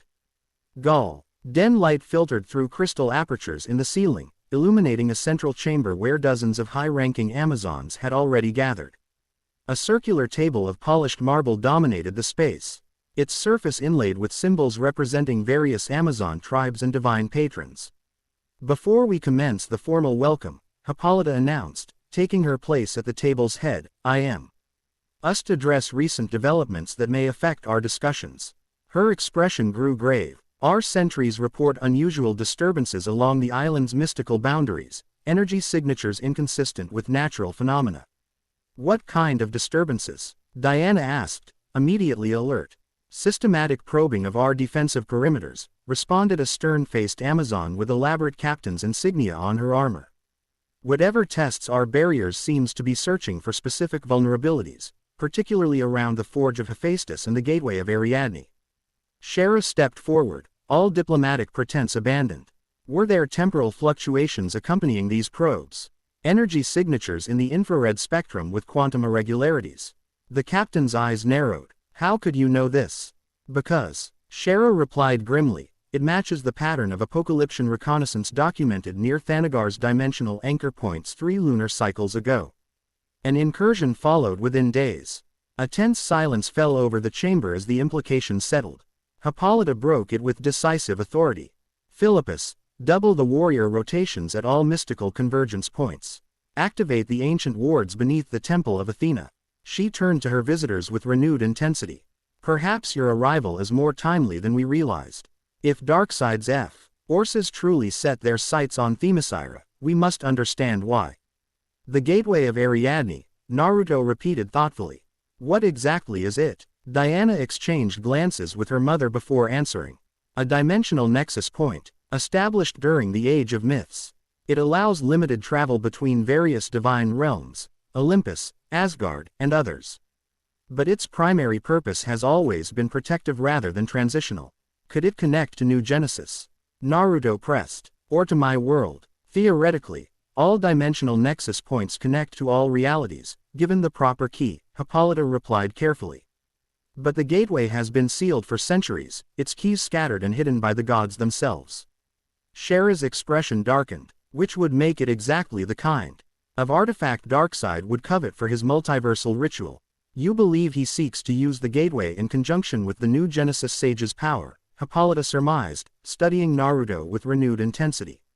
I believe, Shara stated bluntly, that coincidences don't exist when dealing with Darkseid. Your island houses ancient power. He needs ancient power. The calculation is straightforward. Naruto had remained uncharacteristically quiet, absorbing the tactical implications while simultaneously monitoring the subtle energy fluctuations around him. Themyscira's mystical atmosphere interacted with his developing source awareness in unexpected ways, making his perceptions sharper but less stable. There's something else, he said suddenly, drawing everyone's attention. Something beneath us. He closed his eyes, extending his senses as Orion had taught him. Old power, sleeping but stirring, connected to whatever's probing your defenses. The assembled Amazons exchanged troubled glances. Hippolyta's expression remained carefully neutral, though tension radiated from her posture. The foundations of Themyscira rest upon power older than the Amazons themselves, she acknowledged reluctantly. Divine gifts and burdens entrusted to our safekeeping when the world of men proved unworthy of such responsibility. Mother, Diana interjected with gentle firmness, if Darkseid targets these specifically. Full disclosure may be necessary for effective defense. A silent communication passed between mother and daughter, years of both love and disagreement distilled into a single exchanged glance. Finally, Hippolyta nodded. Very well. After the ceremonial welcome, we will convene the Council of Tribes. Some secrets must be shared if they are to remain protected. She rose from her seat with regal authority. For now, we honor ancient protocols. Outsiders who come in peace are granted guest rights, even in troubled times. The formal ceremony that followed exhibited all the pageantry and tradition of a culture that had refined its rituals over millennia. Amazonian athletes demonstrated feats of extraordinary skill, archery that defied physics, wrestling at showcased strength beyond mortal capacity, and horsemanship that suggested rider and mount shared a single consciousness. Throughout the demonstrations, Naruto observed the interplay of politics and personality among the Amazons. Despite their unified appearance to outsiders, distinct factions clearly existed, some embracing Diana's outreach to the wider world, others clinging to isolation as their only protection against corruption. Your mother walks a difficult path, he commented quietly to Diana as they watched a particularly impressive display of synchronized combat. Balancing tradition and necessity can't be easy. Diana's expression softened slightly. She has ruled wisely for thousands of years because she understands that balance better than anyone. Though recently, she paused, choosing her words carefully. My work with the Justice League has complicated matters. Some Amazons see any cooperation with the outside world, particularly with men, as dangerous compromise. They fear change, Shara observed from Diana's other side. A common affliction among long-lived cultures. Thanagar suffered similar factional divisions when first encountering other worlds. And how did that resolve? Naruto inquired, genuinely curious. A shadow crossed Shara's face. Not peacefully. It's a history I hope Themyscira avoids repeating. The ceremony concluded with a ritual. Feast served in the open air as the sun began its descent toward the horizon. Naruto found himself seated at the high table beside Diana, with Shara placed strategically among warrior captains. Her military expertise would be most appreciated. As servers brought platters laden with foods both familiar and exotic, Naruto became acutely aware of being observed, not just by the queen and her advisors, but by nearly every Amazon present. His every movement, reaction, and comment was being evaluated against some unspoken standard. They're trying to decide if I fit their prophecies or their prejudices, he remarked to Diana after catching particularly intense scrutiny from an elder Amazon. Both, most likely, Diana replied with surprising candor. Themyscira has its own prophecies regarding cosmic convergence points. Some believe your arrival heralds positive transformation, others fear disruption of our way of life. And what do you believe? The question escaped before Naruto could consider its propriety in such a formal setting. Diana considered him thoughtfully, her expression unreadable in the golden light of sunset. I believe prophecies are frameworks, not destinies.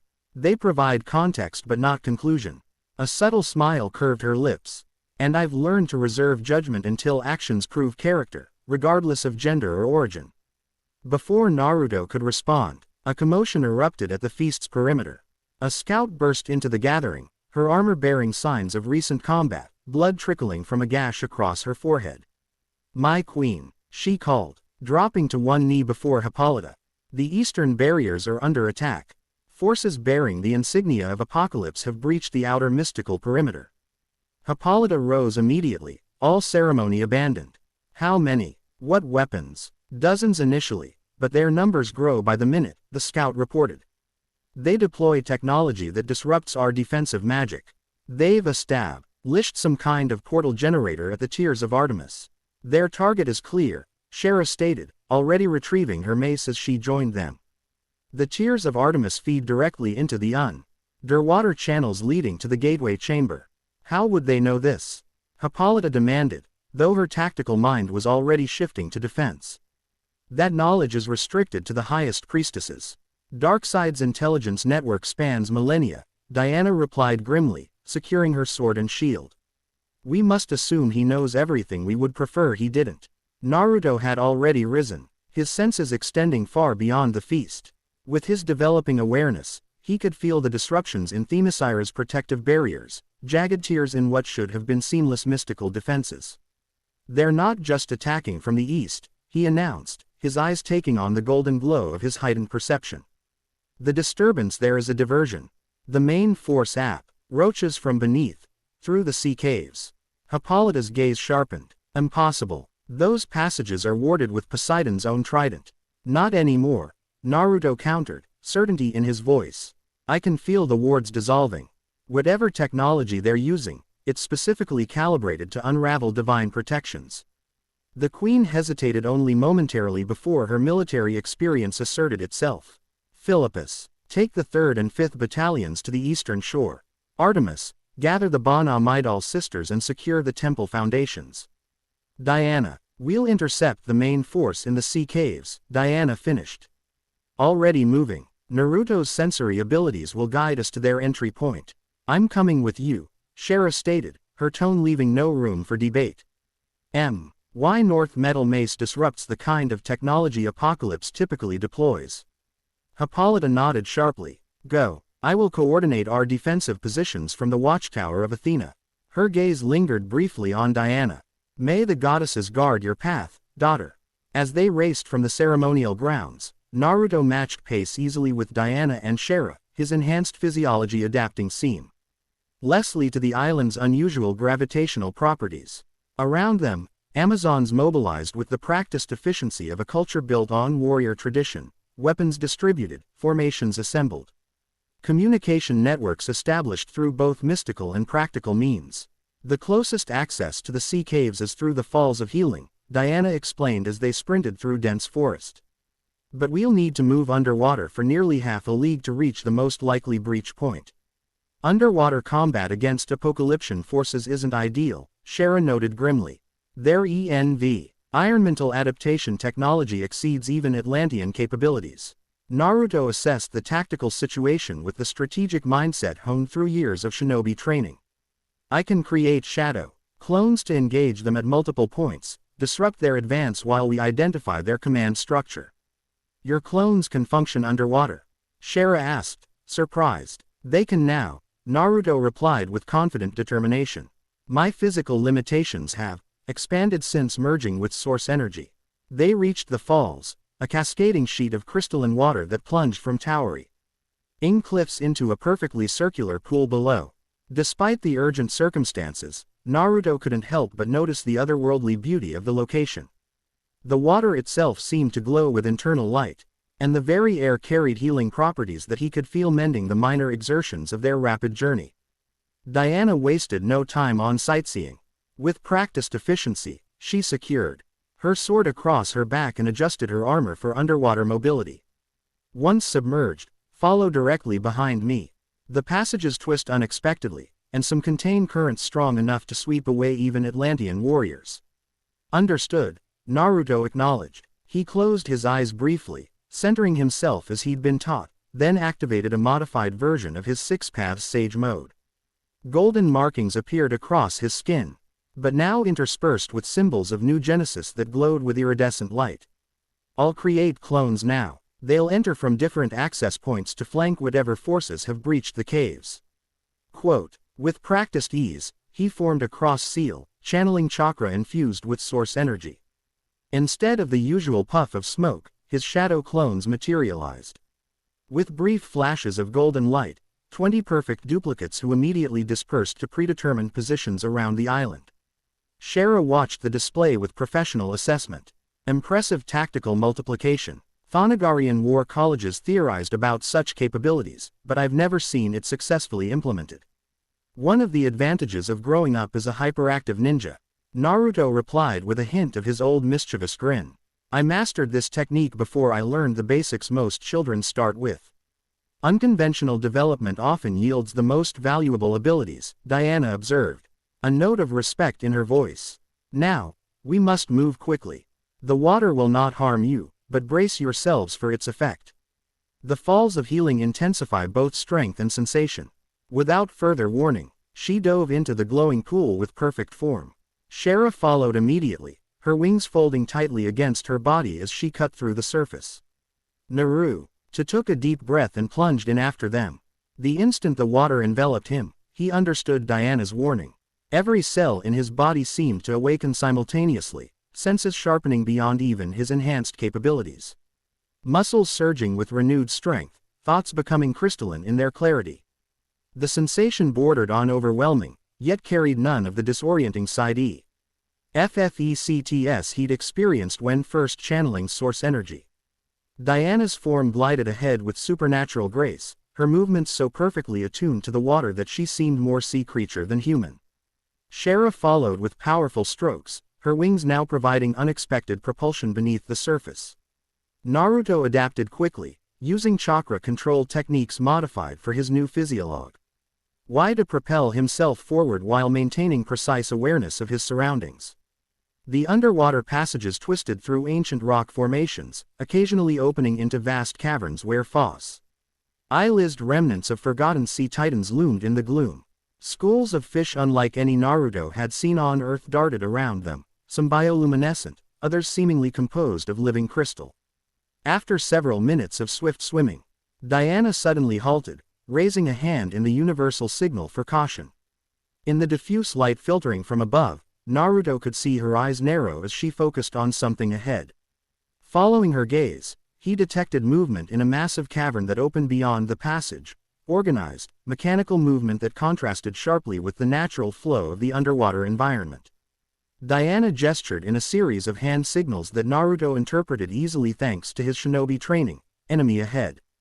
Dozens. Setting up equipment. Flanking approach recommended. Asterisk. Naruto nodded, then closed his eyes briefly, establishing connection with his shadow clones positioned throughout the island's underwater network. Through their shared consciousness, he confirmed his suspicions. Apocalyptian forces had indeed breached multiple points in Themyscira's sea defenses, but were concentrating their technological deployment in the cavern ahead. He signaled back, clones in position, ready to engage from multiple angles. Need distraction for main assault. Asterisk. Shara, observing their exchange, tapped her mace meaningfully, then pointed to a massive support column near the cavern's entry point. The intent was clear: structural disruption is distraction. With silent agreement established, they moved into position with practiced coordination that belied their limited time working together. Diana circled left, using natural rock formations for cover as she approached the cavern from its upper quadrant. Shara took the right flank, her north metal mace beginning to glow with energy that somehow remained contained despite the underwater environment. Naruto maintained center position, establishing final communication with his clones before initiating their coordinated assault. The Apocalyptian forces had established a perimeter of armored soldiers protecting a central technological array, a massive device pulsing with malevolent red energy that appeared to be drilling through the spiritual fabric of Themyscira itself rather than its physical structure. Technicians in specialized underwater gear monitored control panels while warriors in environmental suits maintained vigilant watch. Naruto gave the mental signal, and chaos erupted simultaneously from all sides. Shara struck first, her mace connecting with the support column with devastating force. The nth metal's unique properties disrupted the molecular cohesion of the rock, sending fracture spider webbing through its structure. The column collapsed in a cloud of sediment and debris, temporarily blinding the Apocalyptian guards on that side while creating a thunderous underwater implosion that disoriented their sensory equipment. In the same moment, Diana launched herself from above, her sword describing perfect arcs that severed critical components of the drilling array before the technicians could react. Her movements underwater showed no reduction in speed or power, if anything.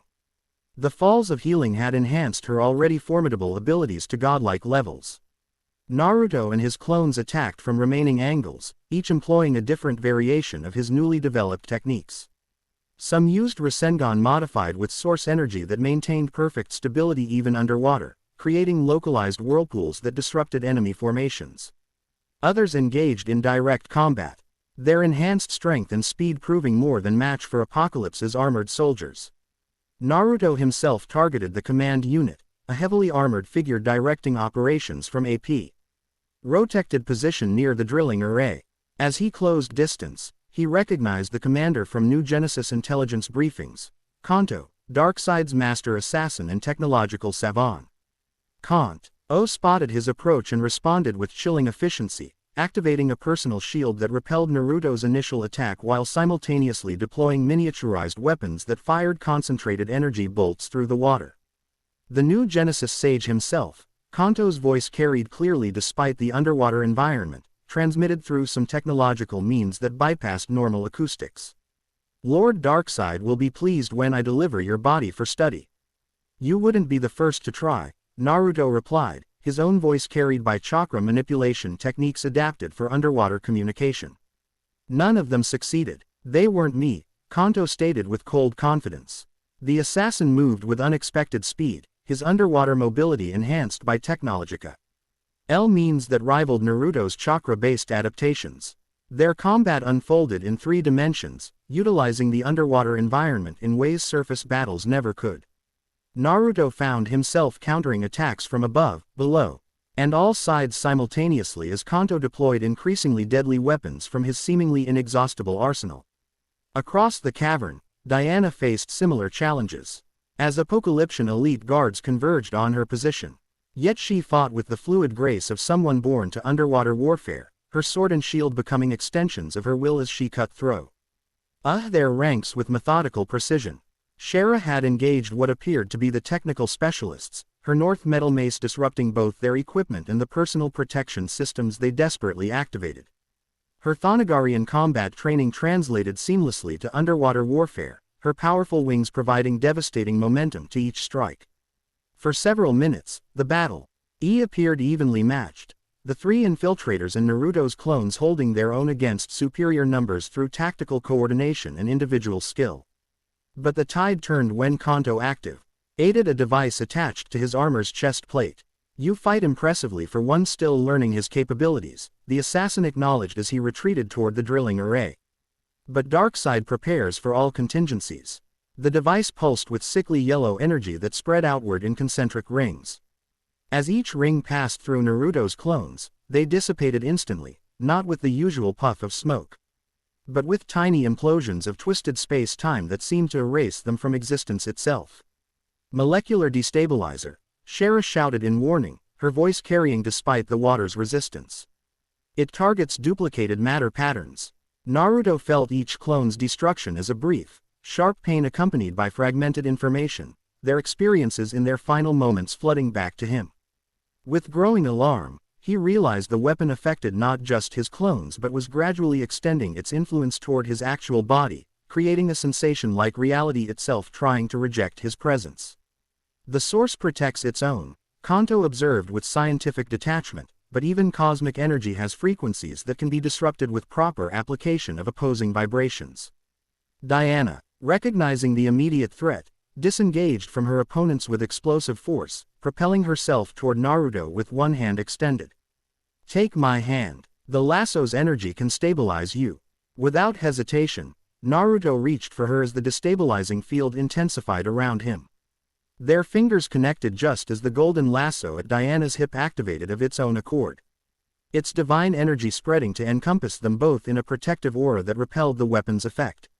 The moment their hands joined, that same flash of shared consciousness Naruto had experienced during their first encounter recurred, but deeper, more comprehensive. In an instant of expanded awareness, each glimpsed core truths about the other, Diana's centuries of existence.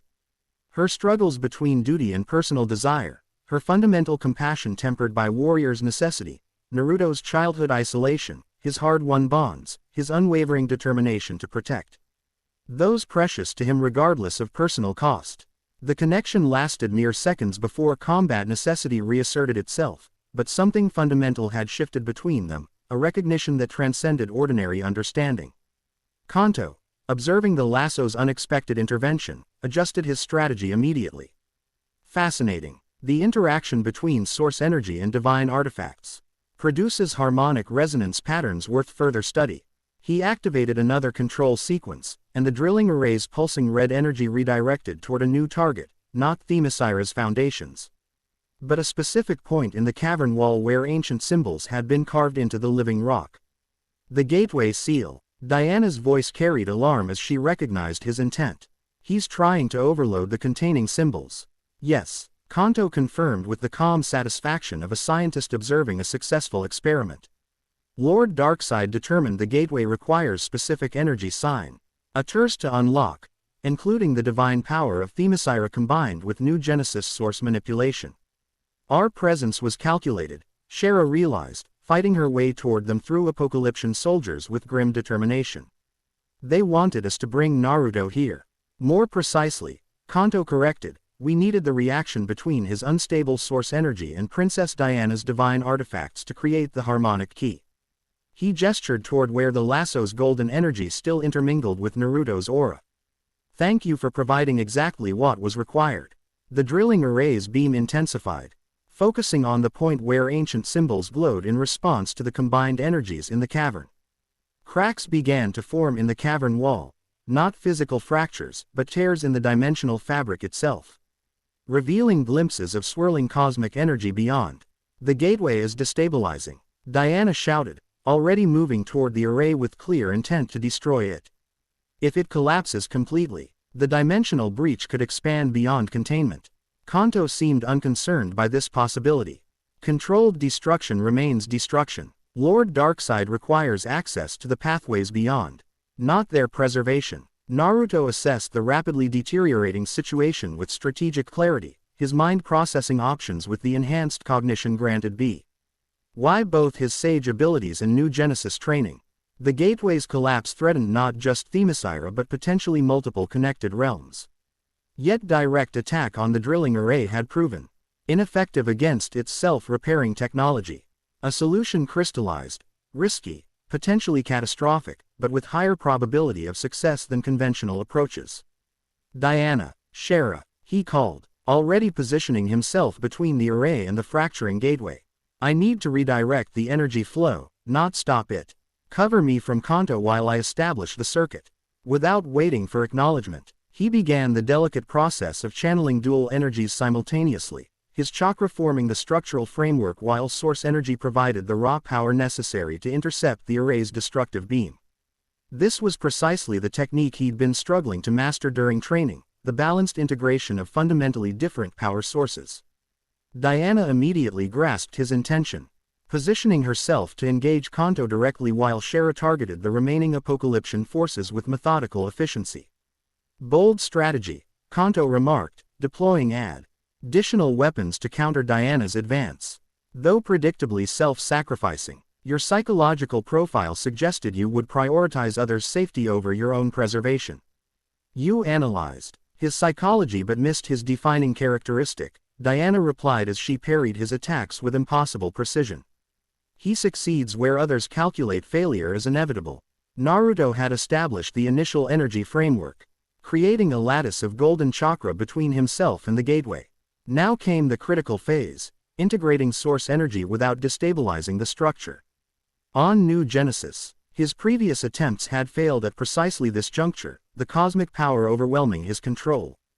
But here, in the charged mystical environment of Themyscira, surrounded by divine energy that resonated with his own developing abilities, something unexpected occurred.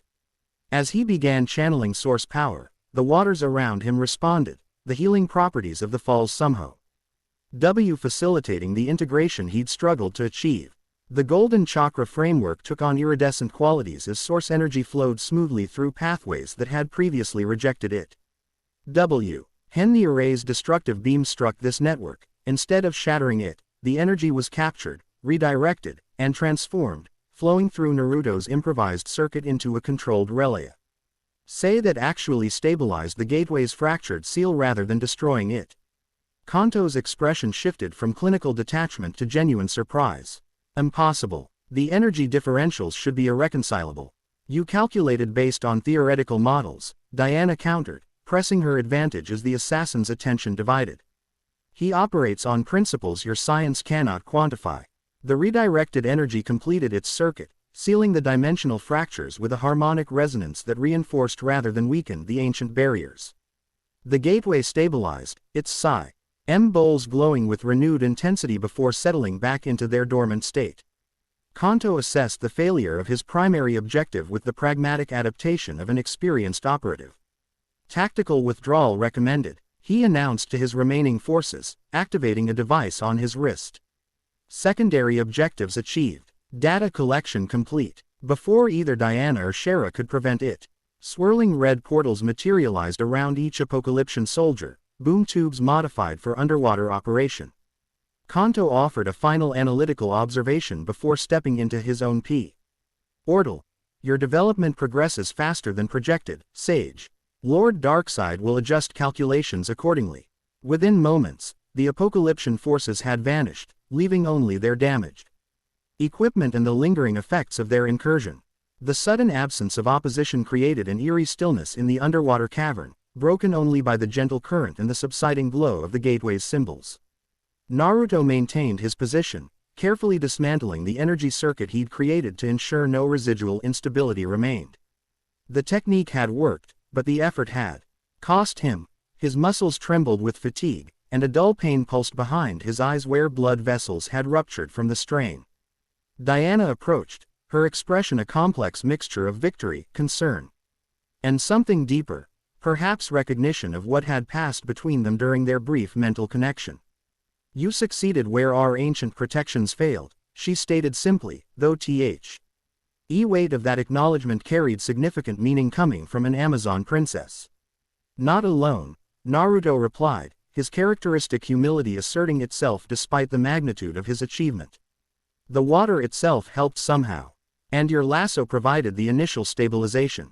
The falls of healing respond to worthiness as much as need, Diana explained, studying him with renewed interest. Few outsiders have ever experienced their full effect. Shara joined them, her tactical mind already processing the broader implications. Kanto mentioned secondary objectives and data collection. This wasn't just about the gateway, it was reconnaissance. They wanted to observe how Naruto's abilities interact with the Meiskaron magic. A calibration exercise, Diana agreed grimly. Testing theories before committing to their main objective, whatever that may be. Naruto nodded, having reached similar conclusions. Darkseid is methodical. He's building a comprehensive understanding of how different mystical and cosmic systems interact, presumably to exploit those interactions for his ritual. He glanced at the now dormant gateway. We should return to the surface. Your mother needs to know what happened, and what didn't happen. You'll need recovery time, Diana observed, noting the physical toll the energy manipulation had taken. Channeling that much power through an untrained conduit risks permanent damage. Quote, I heal quickly, Naruto assured her, though he accepted her supportive arm as they began swimming back through the passages. Benefit of having been a Jinchuriki since birth. My body adapts to whatever gets thrown at it. Impressive resilience, Shara commented from his other side. Though proper training would reduce the necessity for such adaptation. Working on it, Naruto replied with a hint of his usual grin, despite the exhaustion evident in his movements. Though I seem to learn best when something's trying to kill me. A dangerous educational methodology, Diana remarked dryly, though something like amusement softened her warrior's demeanor. But apparently effective. As they navigated back toward the surface, Naruto found hymns.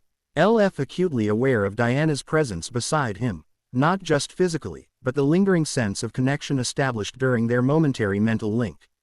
Whatever had passed between them had created something new. A foundation of understanding that transcended conventional relationship development. Shara, with her soldier's perceptiveness, seemed to notice this shift, though she made no direct comment. Her own interactions with Naruto had evolved during combat, from professional assessment to battlefield respect, the kind of bond forged only through shared danger and demonstrated competence. They emerged from the falls to find Themyscira in controlled chaos, warriors moving with purpose between defensive positions, healers tending the injured, tactical communications flowing between command centers. The Eastern diversion attack had been repelled, though not without casualties among the Amazon forces. Hippolyta herself awaited them at the pool's edge, her regal composure maintained despite the battle conditions. The sea caves, she inquired without preamble. Secure, Diana reported, helping Naruto from the water. Though not by conventional means. The gateway was their primary target, as suspected. They employed technology specifically designed to unravel our divine protections, Shara added, water streaming from her wings as she emerged. Suggesting extensive prior intelligence about Themyscira's defenses. Hippolyta's gaze settled on Naruto, noting his exhausted condition with sharp assessment. And you, what role did the new Genesis sage play in this encounter? Despite his fatigue, Naruto met her gaze directly. The role I always play, Your Majesty. Whatever's needed to protect what's important. He redirected energy that would have shattered the gateway's seal, Diana elaborated. A note of unmistakable respect in her voice. Using techniques that combined his native abilities with source energy in ways we hadn't witnessed before. Interesting, Hippolyta replied, studying Naruto with renewed consideration. Our oldest prophecies speak of a bridge between energies who would either strengthen our barriers or dissolve them completely. It seems you have chosen the former path. At least for today. It wasn't really a choice, Naruto responded with characteristic directness. Destroying is easy. Protecting is harder but always worth the effort. Something subtle shifted in the queen's demeanor, not quite approval, but a significant thawing of her initial reserve. Perhaps there is wisdom in bringing different perspectives to ancient challenges. Come, all of you. The council awaits full reports, and our healers should examine you. As they followed Hippolyta back toward the central complex, Diana walked beside Naruto, close enough to had their shoulders occasionally brushed. What you did in the cavern, she said quietly, for his ears alone, few beings in any realm could have accomplished. You're progressing faster than anyone anticipated. Necessity has always been my best teacher, he replied, matching her confidential tone. Though I'm still trying to understand what happened when we connected through your lasso. That wasn't just communication. Diana's expression grew thoughtful. The lasso of truth reveals what is hidden, sometimes even truths we hide from ourselves. When it connected us, she paused, choosing her words carefully. It created a bridge of perfect understanding, however briefly. And what did you understand? Naruto asked, genuine curiosity in his voice. Her gaze met his with unexpected warmth. That beneath all the prophecies and cosmic significance, you remain fundamentally true to yourself, to your own way of the ninja, as you call it. It's refreshingly rare among beings of power. Before Naruto could respond, they reached the council chambers, where Amazonian warriors and leaders had already gathered to assess the coordinated attack. Their entrance created a momentary pause in proceedings, all eyes turning to evaluate the returning party. An elder Amazon with elaborate scholar's robes approached, her gaze fixed intently on Naruto. You were the one who stabilized the gateway. She inquired without introduction. He is, Diana confirmed when Naruto hesitated. Through a technique combining chakra and source energy in a configuration I've never witnessed. The scholar circled him with analytical interest, seemingly oblivious to social niceties. Extraordinary. The harmonization of disparate energy systems has been theoretically possible but practically unachievable for millennia. She turned abruptly to Hippolyta. My queen, I must insist on recording this development for the archives of Athena. The implications for our protective methodologies are significant. In due time, Mnemosyne. Hippolyta replied with the patient tone of long familiarity. First, we must address the immediate security concerns and care for those injured in the attack. The formal debriefing that followed was comprehensive but efficient, each participant sharing observations, tactical assessments, and recommendations for strengthened defenses. Throughout the process, Naruto noted the subtle shift in how the Amazons regarded him, the initial suspicion gradually giving way to cautious respect as the details of the underwater confrontation emerged. What most impressed the Amazonian Council wasn't simply his power, but the choice to use that power protectively rather than destructively, a distinction of particular significance to a culture that had witnessed the worst abuses of strength throughout human history. As the council session concluded with detailed security protocols established, Hippolyta addressed the three visitors directly. The traditional hospitality of Themyscira extends to you all for as long as necessary. Given today's events, I propose we extend the diplomatic mission to include a thorough examination of all potential targets Darkseid might seek on our island. Agreed. Diana responded formally. If the attack on the gateway was indeed a calibration exercise, we must identify other vulnerabilities before they do. Thonogarian intelligence suggests Darkseid's ritual requires artifacts or power sources from multiple mystical traditions, Shara added. Themyscira contains connections to several pantheons that would qualify. Then our course is clear, Hippolyta concluded. Rest tonight. Tomorrow we begin a systematic assessment of all sacred sites under Amazon protection. Her gaze lingered briefly on Naruto. Perhaps with fresh perspectives, we may identify vulnerabilities our familiarity has rendered invisible. As the council dispersed, attendants approached to guide them to quarters prepared for visitors, a rare accommodation on an island that seldom hosted outsiders. Naruto found himself escorted to a simple but elegant chamber near the Temple of Athena, its architecture designed to capture sea breezes while providing privacy and security. Left alone to recover from the day's exertions, he moved to a balcony overlooking the island, watching as Themyscira transitioned from day to night. Unlike the perpetual technological illumination of New Genesis, Paradise Island embraced darkness, torches and braziers providing islands of golden light that emphasized rather than eliminated the night's mystery. The sound of approaching footsteps drew his attention, too deliberately audible to be an assassination attempt, too measured for a casual visitor. He turned to find Diana standing at the chamber's threshold, having changed from battle armor to a simpler chiton that somehow emphasized her warrior's physique rather than disguising it. I thought you might have questions, she offered by way of explanation, remaining at a respectful distance. Today revealed much, but likely raised more uncertainties than it resolved. Naruto appreciated her directness. It matched his own preference for clear communication. Several questions, actually. Most importantly, was Kanto right? Did they manipulate us into providing exactly what they needed? Diana stepped onto the balcony, her expression thoughtful as she gazed across her homeland. Partially, perhaps. They certainly gathered data about your abilities and their interaction with our divine energies. She turned to face him directly. But Darkseid's agents often claim victory even in defeat. The gateway remains sealed, and we now understand their methodology better than before. A tactical exchange, then, Naruto surmised, the shinobi strategist in him analyzing the broader implications. Though I'm concerned about what Kanto called secondary objectives. What else might they have accomplished while we focused on the gateway? A valid concern. Why sisters are conducting thorough inspections of all sacred sites. Diana studied him with unexpected intensity. But I came here for another reason as well. What we experienced through the lasso's connection. I felt I should acknowledge it directly rather than allowing uncertainty to linger. Naruto appreciated her forthright approach. I've never experienced anything like it. Even the mental connection I share with my shadow clones doesn't compare to that level of knowing. The lasso reveals truth in its purest form, Diana explained, moving to stand beside him at the balcony's edge. When it connected us, it shared essence rather than merely information. Such connections are rare and significant. A slight hesitation suggested she was choosing her next words carefully. Among Amazons, experiencing such recognition often marks the beginning of a deeper bond, whether as shield sisters in battle or something more personal. The implication hung in the air between them, neither uncomfortable nor presumptuous.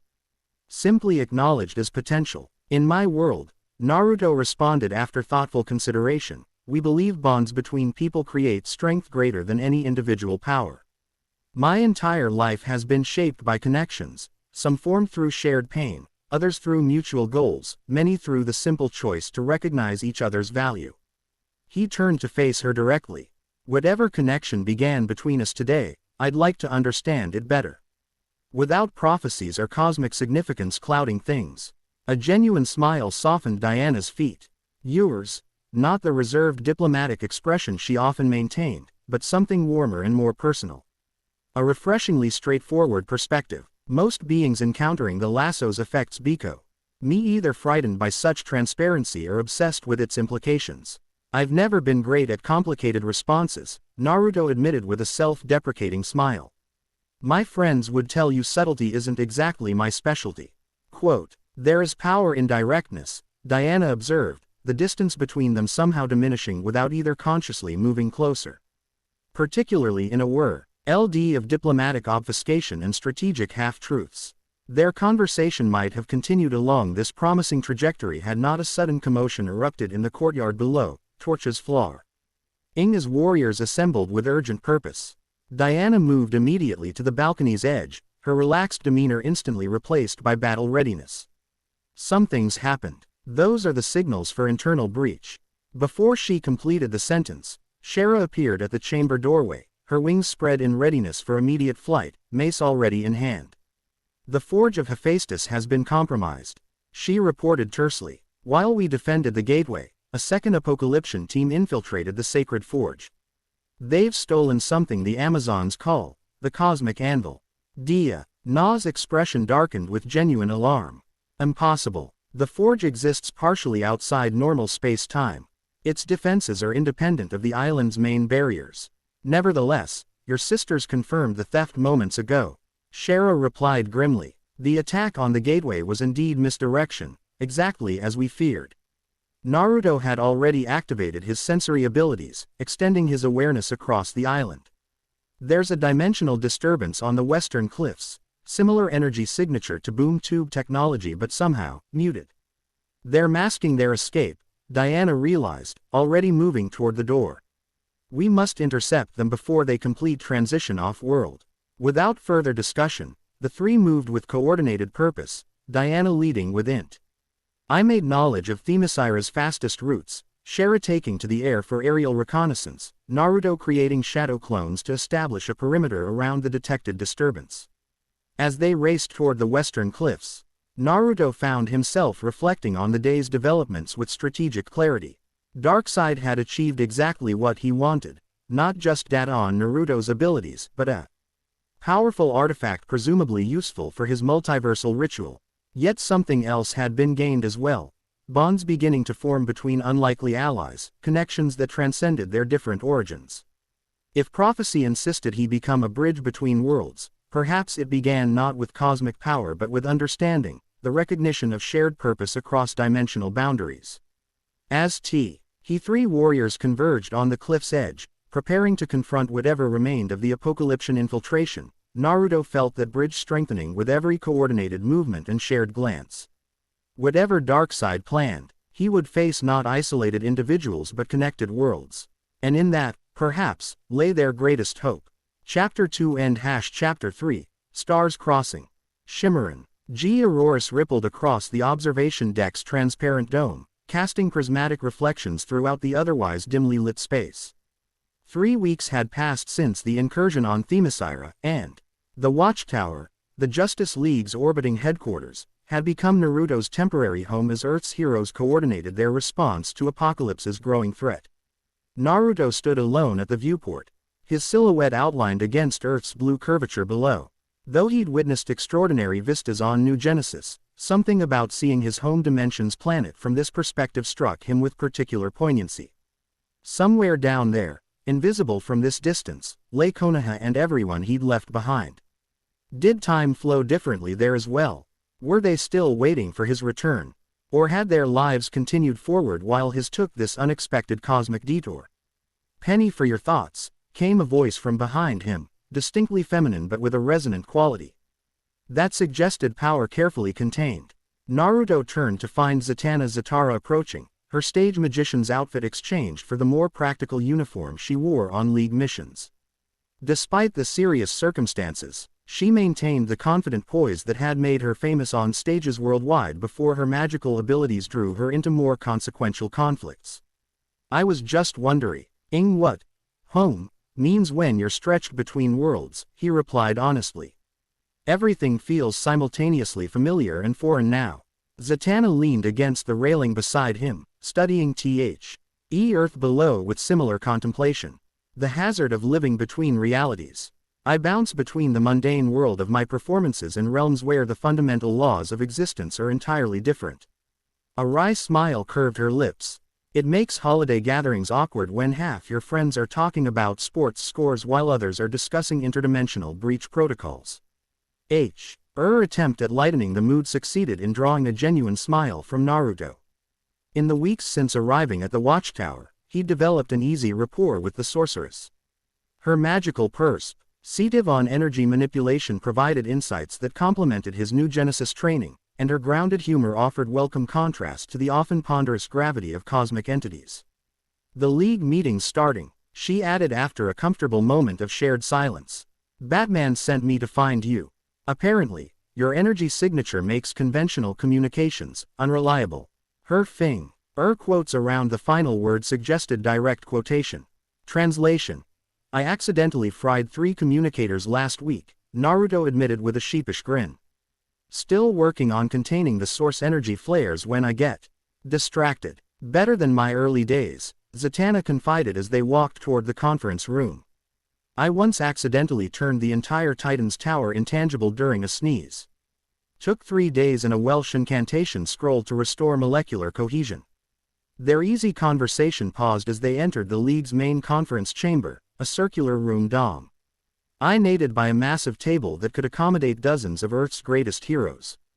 Today, only a core group had assembled: Batman, his cowled figure radiating intensity even while seated; Wonder Woman, who acknowledged Naruto with a warm glance that carried deeper meaning after their shared experiences on Themyscira; Hawkgirl, her wings folded compactly against the specialized chair designed for her anatomy; Mr. Terrific, surrounded by his T-spheres displaying complex data patterns; and Superman, whose welcoming smile somehow managed to make even this formal gathering feel more inclusive.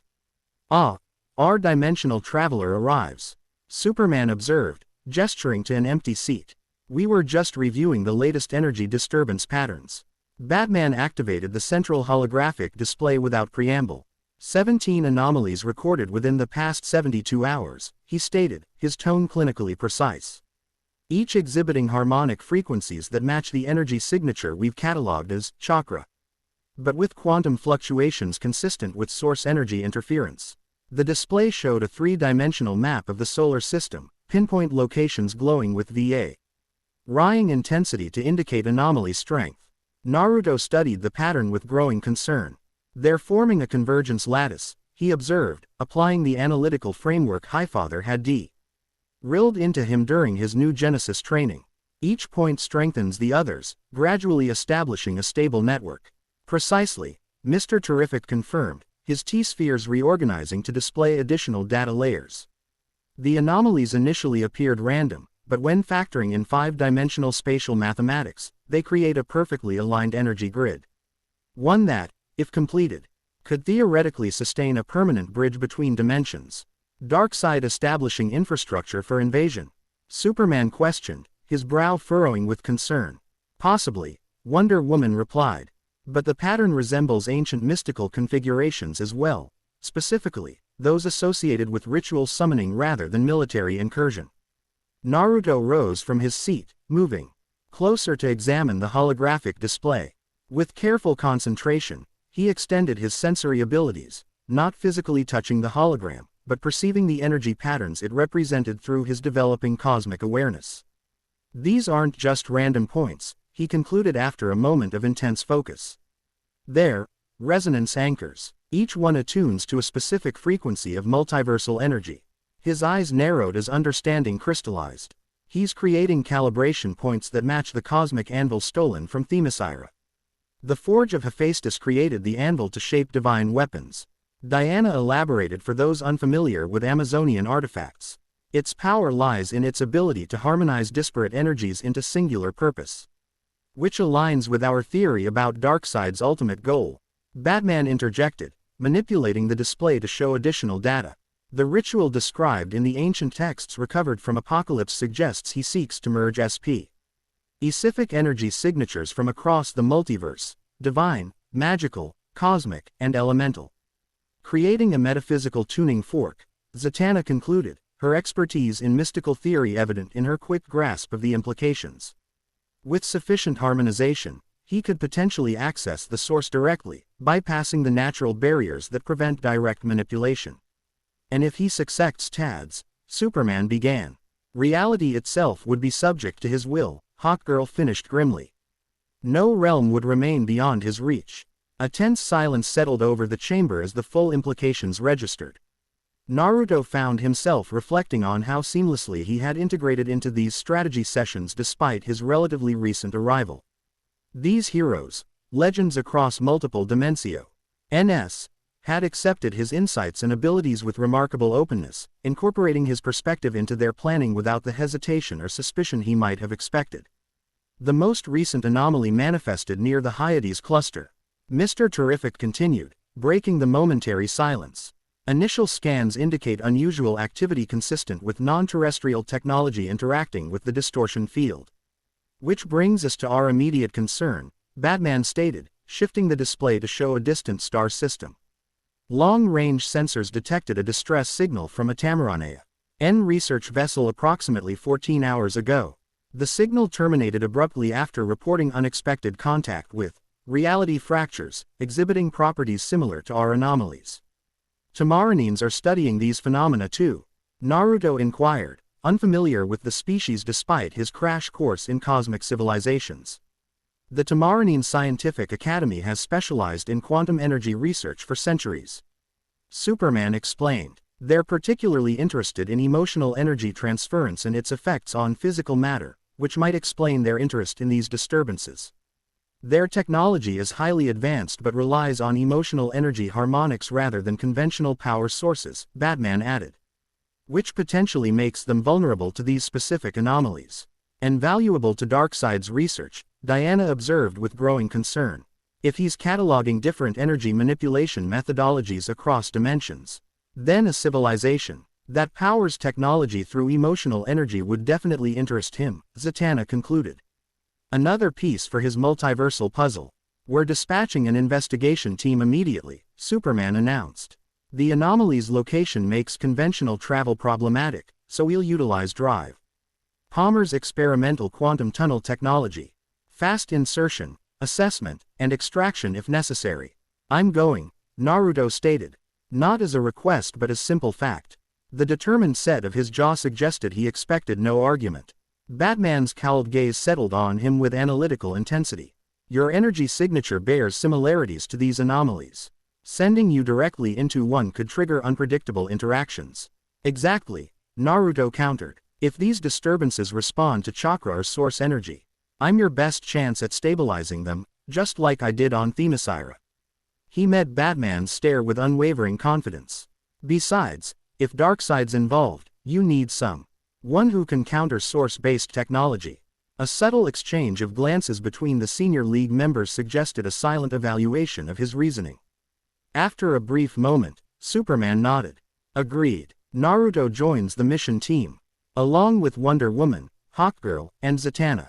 Your combined expertise covers the magical, cosmic, and tactical aspects we might encounter. The quantum tunnel will be ready in 30 minutes. Mr. Terrific advised, his T-spheres already calculating coordinates. Departure Bay 3. Suit up for potential vacuum exposure and radiation fields. As the ETING concluded and team members dispersed to prepare, Diana fell into step beside Naruto in the corridor. They had maintained a comfortable professional relationship since returning from Themyscira, though both recognized that something deeper had been established through their shared experiences. Your control has improved remarkably, she observed, referring to his centered poise during the briefing.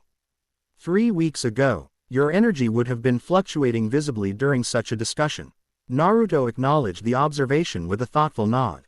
Training with both Highfather and Zatanna has helped. They approach energy control from completely different perspectives, but together it's starting to make sense. He glanced at her with a hint of his trademark grin.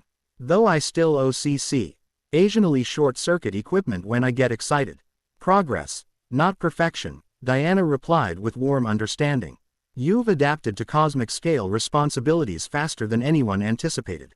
Not much choice, he responded, though without bitterness. Between Darkseid's plans and these anomalies, the learning curve got pretty steep. They reached the preparation area where specialized mission gear awaited. Diana paused before entering, her expression growing more serious. Naruto, she began, choosing her words carefully, what we experienced on Themyscira, through the lassos. Connection has provided you insight into my nature that few possess.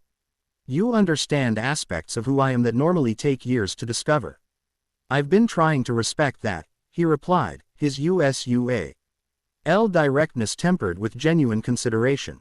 It wasn't exactly a normal introduction. A subtle smile warmed her features. I appreciate your consideration, but my point is that such knowledge creates a foundation that shouldn't be ignored, particularly as we continue working closely together. She held his gaze with characteristic forthright intensity. I value the connection that has formed between us. However unconventionally it began, the simple acknowledgement carried significant weight coming from someone with Diana's reserved approach to personal relationships. Naruto recognized the offering for what it was, not a dramatic declaration, but a meaningful step towards something potentially profound. I value it too, he responded with equal sincerity. And whatever happens next, I'm glad we're facing it as. He paused, searching for the right terminology. Companions in arms, Diana suggested, using an ancient Amazon term that carried connotations of both battlefield loyalty and personal affinity. For now, at least, the moment held significance without awkwardness, a natural acknowledgement of developing bonds rather than forced progression. Their exchange complete, they entered the preparation area where Hawkgirl and Zatanna were already suiting up. Quantum tunnels primed, Hawkgirl informed them, adjusting her specialized helmet designed to protect against dimensional transition effects. Terrific says we're looking at a 93% stability coefficient. The remaining 7% being. Naruto inquired as he examined the sleek environment. Entel suit designed for his enhanced physiology. Spontaneous molecular dispersal across 16 dimensions, Zatanna replied with remarkable casualness while casting protective enchantments on her equipment. But don't worry, I've prepared contingency spells to gather your scattered atoms if necessary. Comforting, Naruto muttered, though the slight smirk tugging at his lips suggested appreciation for her gallows humor. The preparation proceeded with practiced efficiency, each team member's movements reflecting their extensive experience with high-risk operations.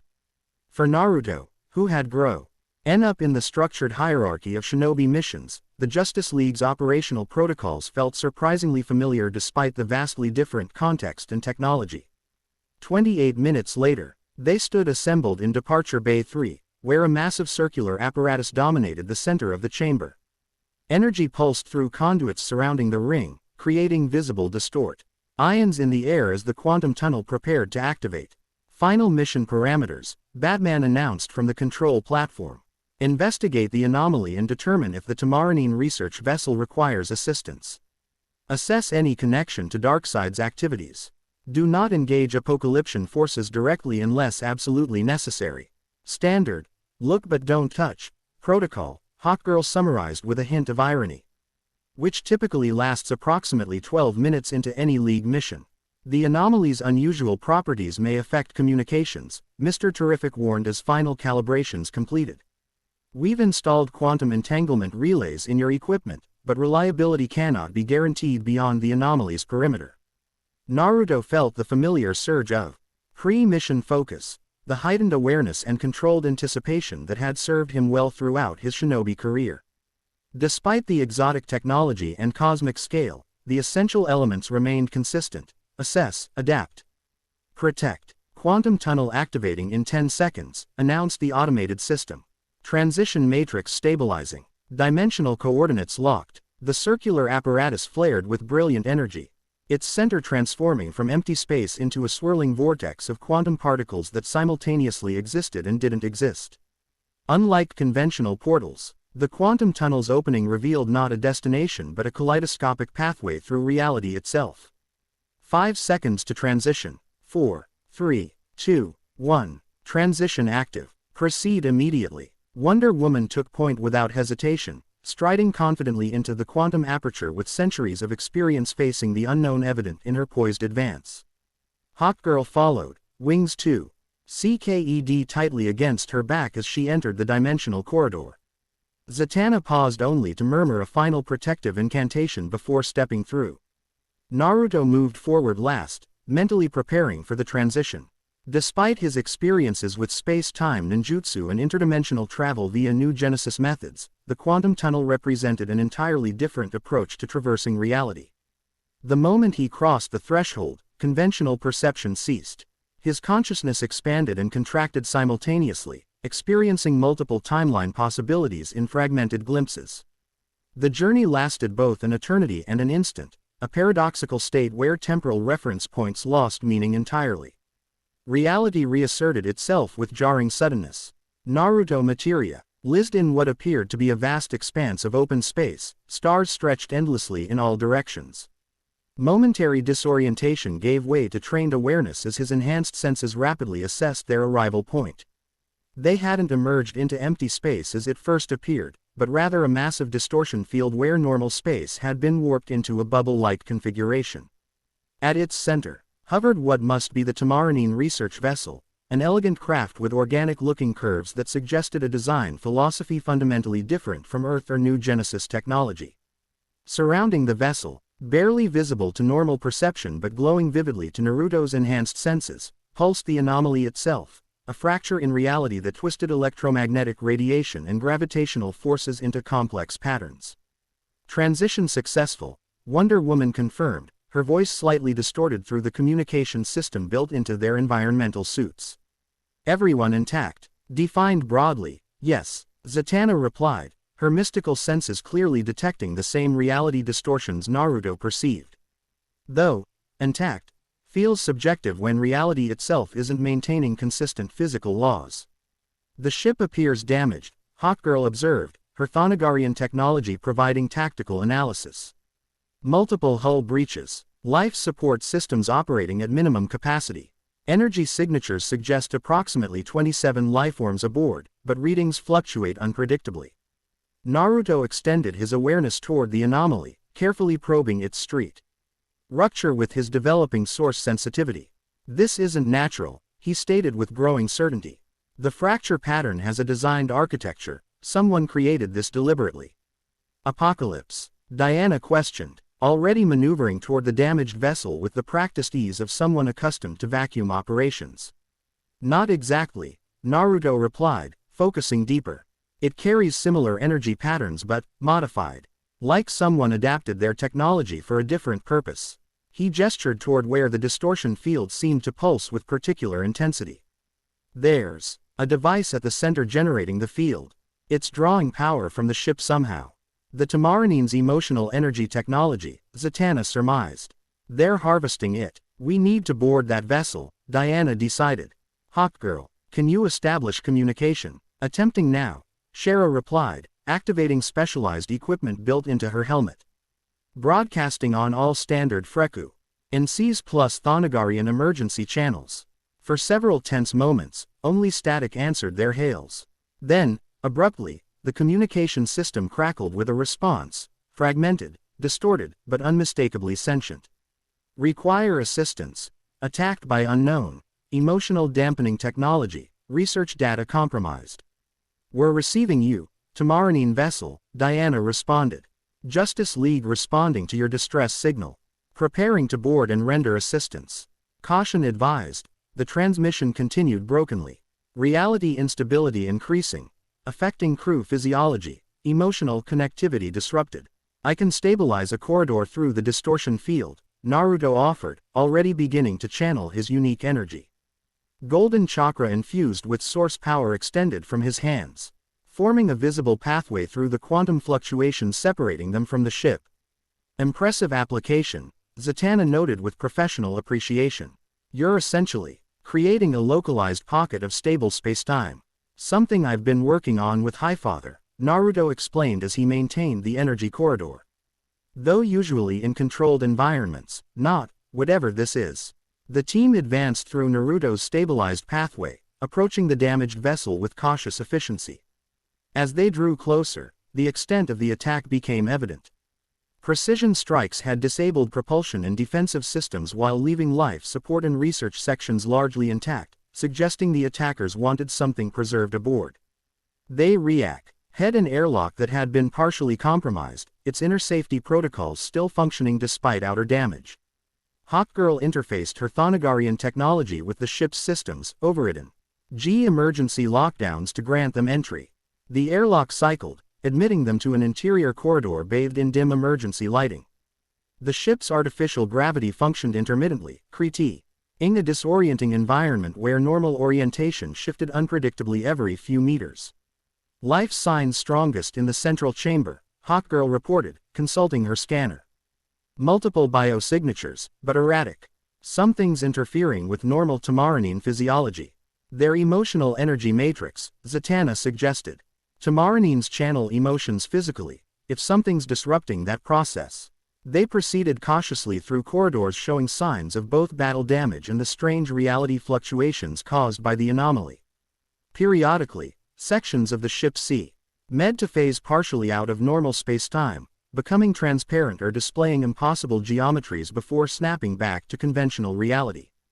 The central chamber doors were sealed with emergency protocols. Diana and Hawkgirl worked in tandem to manually override the locking mechanism while Naruto maintained a stable reality bubble around them, preventing the increasing quantum fluctuations from affecting their work. As the doors finally parted, they revealed a scene of scientific catastrophe. What had clearly been a sophisticated research laboratory now lay in partial ruin. Equipment sparked with malfunctioning energy. Displays flickered between normal operation and cascading error messages, and most concerningly, the Tamarinine crew appeared in various states of distress. Apro, XI Mately 24 aliens with golden-orange skin and varying hair colors ranging from crimson to violet were scattered throughout the chamber. Some lay unconscious, others moved with disoriented confusion, and a few appeared to be actively struggling against the effects of whatever had attacked them. Most striking was their partial translucence, as though they were fading from reality itself. They are normally vibrant energy signatures dimming unpredictably. One figure stood out immediately, a female Tamarinine attempting to stabilize a central piece of equipment that appeared to be the ship's main research apparatus. Taller than her compatriots, with flowing crimson hair that seemed to move with a life of its own and emerald eyes that literally glowed with internal energy, she exhibited a Earth's determination despite her partially translucent state. Her hands, encased in what appeared to be specialized gauntlets, emitted erratic pulses of green energy as she fought to maintain the equipment's function. "Help has arrived," Diana announced, immediately moving to assist the nearest injured crew members. "We're responding to your distress signal." The red-haired Tamarinine turned sharply at their entrance, her expression cycling rapidly through surprise, suspicion, and cautious hope. When she spoke, her voice carried an unusual cadence, perfectly intelligible but with syntactical patterns, suggesting English wasn't her native tongue. "Justice League, your arrival is most fortuitously timed. Our vessel experiences catastrophic reality degradation caused by unknown hostiles who attached parasitic technology to our dimensional research apparatus." "What exactly were you researching?" Hawkgirl questioned, already moving to examine the device at the chamber's center. "The emotional resonance patterns exhibited by interstitial space between dimensions," the Tamarinine explained, her hands continuing their work even as she spoke. "My team discovered energy signatures remarkably similar to Tamarinine emotional matrices existing naturally within multiversal boundary regions." Naruto approached the central apparatus, his enhanced perception immediately identifying the 4G element attached to the Tamarinine technology, a small, octagonal device pulsing with sickly red energy that unmistakably carried apocalyptian signatures. "That's what's causing the anomaly," he stated with certainty. "It's redirecting your research equipment to tear reality instead of just observing it." The Tamarinine woman studied him with intensifying interest, her glowing green eyes talking in his appearance with analytical precision. "You perceive the energy flows directly. Fascinating. Your aura contains harmonics I have not previously encountered, neither human nor new god, yet somehow both. I'm Naruto Uzumaki." He introduced himself, extending his awareness toward the parasitic device while maintaining a safe distance. "From another dimension originally, though currently working with New Genesis and Earth's heroes." Quote, "I am Princess Coriander of Tamarin, Scientific Research Commander," she replied, a brief smile illuminating her features despite the dire circumstances. "How many Earth allies know me as Starfire? The device is siphoning emotional energy from your crew," Naruto observed as his analysis deepened. "Converting it into a specific frequency that destabilizes local spacetime." "Correct assessment," Coriander confirmed, her expression darkening. "My people require emotional connectivity to maintain physical cohesion in certain environments. This technology specifically targets that requirement, causing progressive molecular destabilization while harvesting the resulting energy discharge." Zatanna had begun examining the affected crew members, our mystical senses providing unique insight. "They're not just physically destabilizing," she reported grimly. "Their spiritual anchors are being systematically weakened. If this continues much longer, they'll be completely untethered from reality." "Can you disable the device?" Diana asked, joining Naruto at the central console. "Not directly," he replied after careful consideration. "It's designed with cascading fail-safes. Any attempt to physically remove it would accelerate the reality fracture." He turned to Coriander with sudden inspiration. "But your emotional energy technology might offer an alternative approach. If we could reverse the flow, feed the device more energy than it can process. Overload its conversion matrix," Coriander finished, immediately grasping the concept. "Theoretically viable, but requires emotional intensity beyond normal parameters. In our weakened state, I can help with that," Naruto stated with growing confidence. "My chakra responds to emotional intent. It's how my most powerful techniques work. If I channel it through your equipment, synchronized with your own emotional energy." "Symbiotic amplification," Coriander concluded, her eyes brightening with scientific enthusiasm despite their dire circumstances. "Unprecedented methodology, but conceptually sound." Hawkgirl, meanwhile, had been examining the parasitic device from multiple angles. "There's a transmission component," she reported. "It's sending the harvested energy somewhere, coordinates encoded in quantum fluctuations to avoid conventional detection." "Can you trace it?" Diana questioned. "Not precisely, but enough to confirm our suspicions," Shara replied grimly. "The transmission pattern matches apocalyptian relay networks, though routed through multiple dimensional buffers. Darkseid is definitely receiving this data, wherever he is." Then we need to end this experiment immediately, Diana decided. Naruto, Coriander, proceed with your countermeasure. Zatanna, stabilize the crew members most severely affected. Shara and I will prepare emergency evacuation protocols in case your solution doesn't work as intended. The team dispersed to their assigned tasks with practiced efficiency. Coriander guided Naruto to a position at the main research console, where specialized interfaces designed for Tamarinine emotional energy projection awaited. The say were created for Tamarinine physiology, she explained, adjusting settings with precise movements. But your unique energy signature may actually prove advantageous for our purpose. The system recognizes patterns, not specific biological configurations. Naruto examined the interface. Crystalline structures arranged in complex geometric patterns, designed to amplify and direct emotional energy with scientific precision. How do I connect with it? Physical contact establishes initial resonance, Coriander explained, placing her hands on designated crystal formations that immediately responded with glowing green energy. But true connection requires emotional focus. Tamarinine's channel specific emotional states to generate different energy frequencies. Which emotion works best for this situation? Naruto inquired, preparing to place his hands on the interface as she had demonstrated.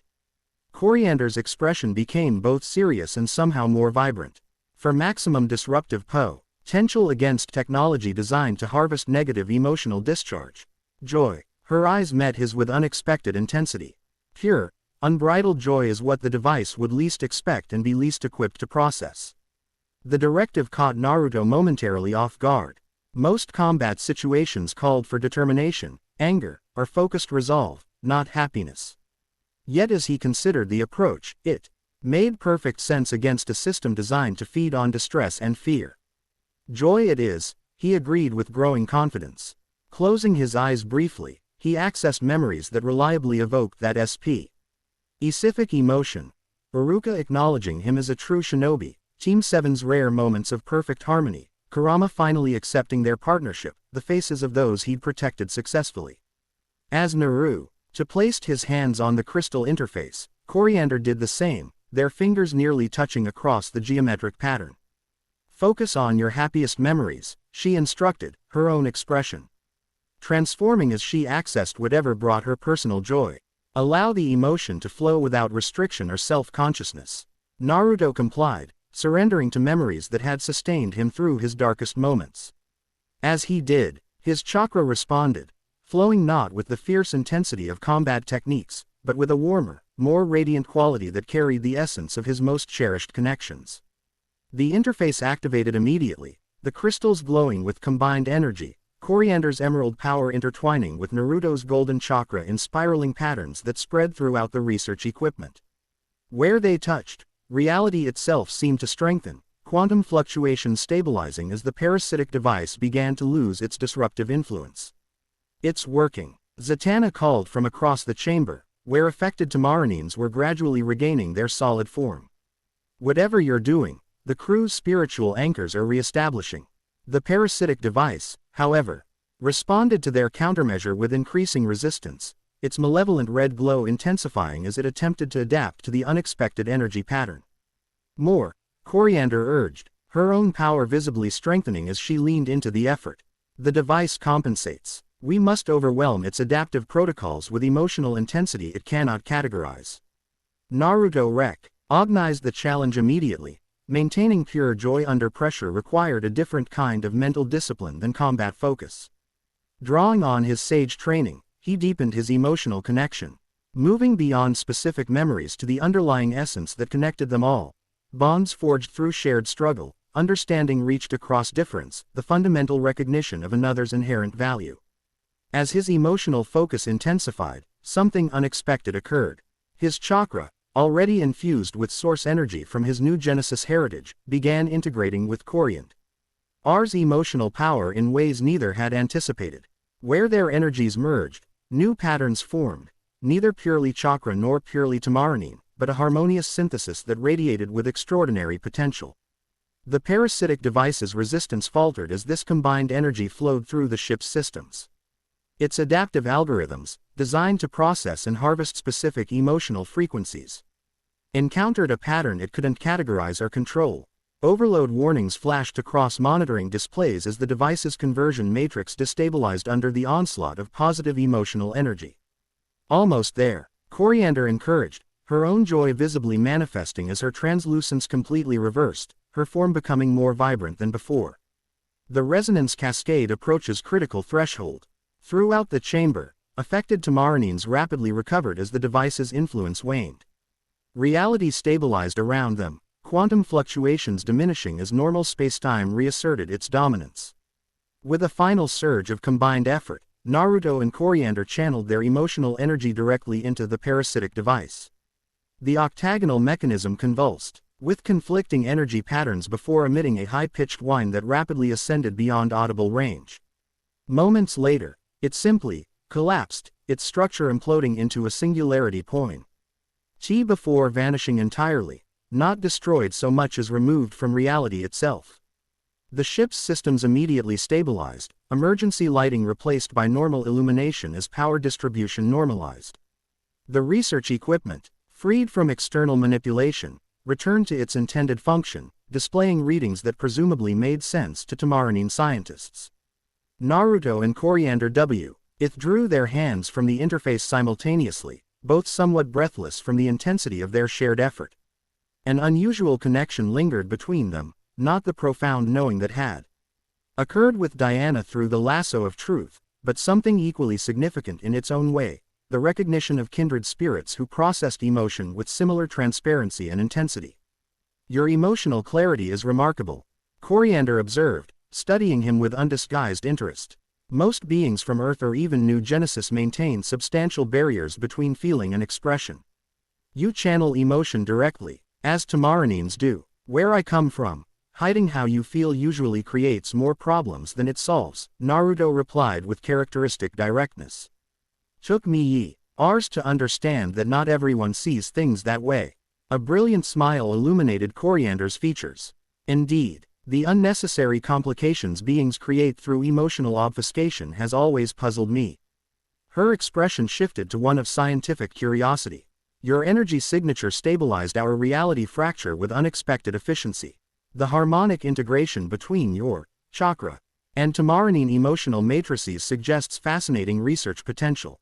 Before Naruto could respond, Diana approached, having completed evacuation preparations that fortunately no longer seemed necessary. Well done, both of you. The crew has fully stabilized, and ship systems are returning to normal operation. Princess Diana, Coriander greeted with genuine warmth, clasping the Amazon's forearm in warrior recognition. Your arrival was most timely. Had the reality degradation continued much longer, my entire research team might have been permanently displaced from conventional spacetime. What exactly were you studying that attracted such specific attention? Diana inquired, her tactical mind already connecting this incident to their broader investigation. Coriander gestured toward the now functioning research displays. Dimensional boundary phenomena exhibiting unusual emotional resonance patterns. Approximately 14 solar cycles ago, our long-range sensors detected energy signatures remarkably similar to Tamarinine emotional matrices occurring naturally at multiversal intersection points. Her expression grew more animated as she continued, scientific enthusiasm evident. Such discoveries suggested revolutionary implications, emotional energy as fundamental universal force rather than merely biological phenomenon. These intersection points, Naruto interjected, his own interest piqued. Did they form any particular pattern? Indeed, Coriander confirmed, manipulating the display to show a three-dimensional star map with highlighted points. Initially random, but when analyzed through seven-dimensional mathematics, they created a perfect lattice configuration across multiple galactic sectors. The team exchanged significant glances as the displayed pattern resolved into one unmistakably similar to the anomaly grid they'd been tracking from Earth. Your research independently verified what we've been investigating, Hawkgirl observed, comparing the Tamarinine data with her own readings. These aren't natural phenomena, they're deliberately created anchor points for something larger. Zatanna joined them, having completed her Cal assessment of the recovered crew members. The parasitic device wasn't just harvesting energy, it was calibrating it, measuring exactly how Tamarine emotional power responds to specific reality manipulations.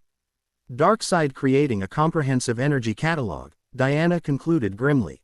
Each unique power source studied, measured, and incorporated into his multiversal ritual framework. Korea. Ender's expression darkened with serious consideration. If Darkseid seeks emotional energy manipulation capability, Tamarin itself could become target. Our planetary defense systems incorporate Emotio, null resonance technology on massive scale. Then perhaps you should return with us to Earth, Diana suggested. The Justice League would benefit from your research data, and you could warn your homeworld directly through secure channels. Quote, most logical course of action, Coriander agreed readily. My research vessel requires significant repairs before deep space travel capabilities return. Additionally, her gaze shifted meaningfully toward Naruto.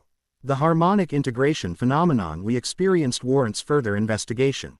Such symbiotic energy amplification could provide critical advantage against apocalyptic technology. We'd need to stabilize the quantum tunnel for return transit, Hawkgirl noted, already calculating adjustments. The anomaly may have altered local space time parameters enough to affect our re-entry coordinates. I can assist with dimensional stabilization, Coriander offered. Tamarine navigation systems incorporate reality anchor technology designed for traversing unstable regions. As the team prepared for departure, arranging temporary leadership for the remaining Tamarine researchers and securing critical data, Naruto found himself working closely with Coriander to integrate their respective energy systems for the return journey. Her approach to complex scientific concepts balanced theoretical precision with intuitive leaps that reminded him somewhat of Sakura's medical expertise, deeply knowledgeable yet adaptable to unexpected developments. Your world must be fascinating, Coriander commented as they calibrated equipment together. A civilization that developed energy manipulation through emotional physical integration rather than technological intermediaries. It has its good and bad points, like anywhere, Naruto replied honestly. We achieved amazing things with chakra, but also fought devastating wars over its control and application.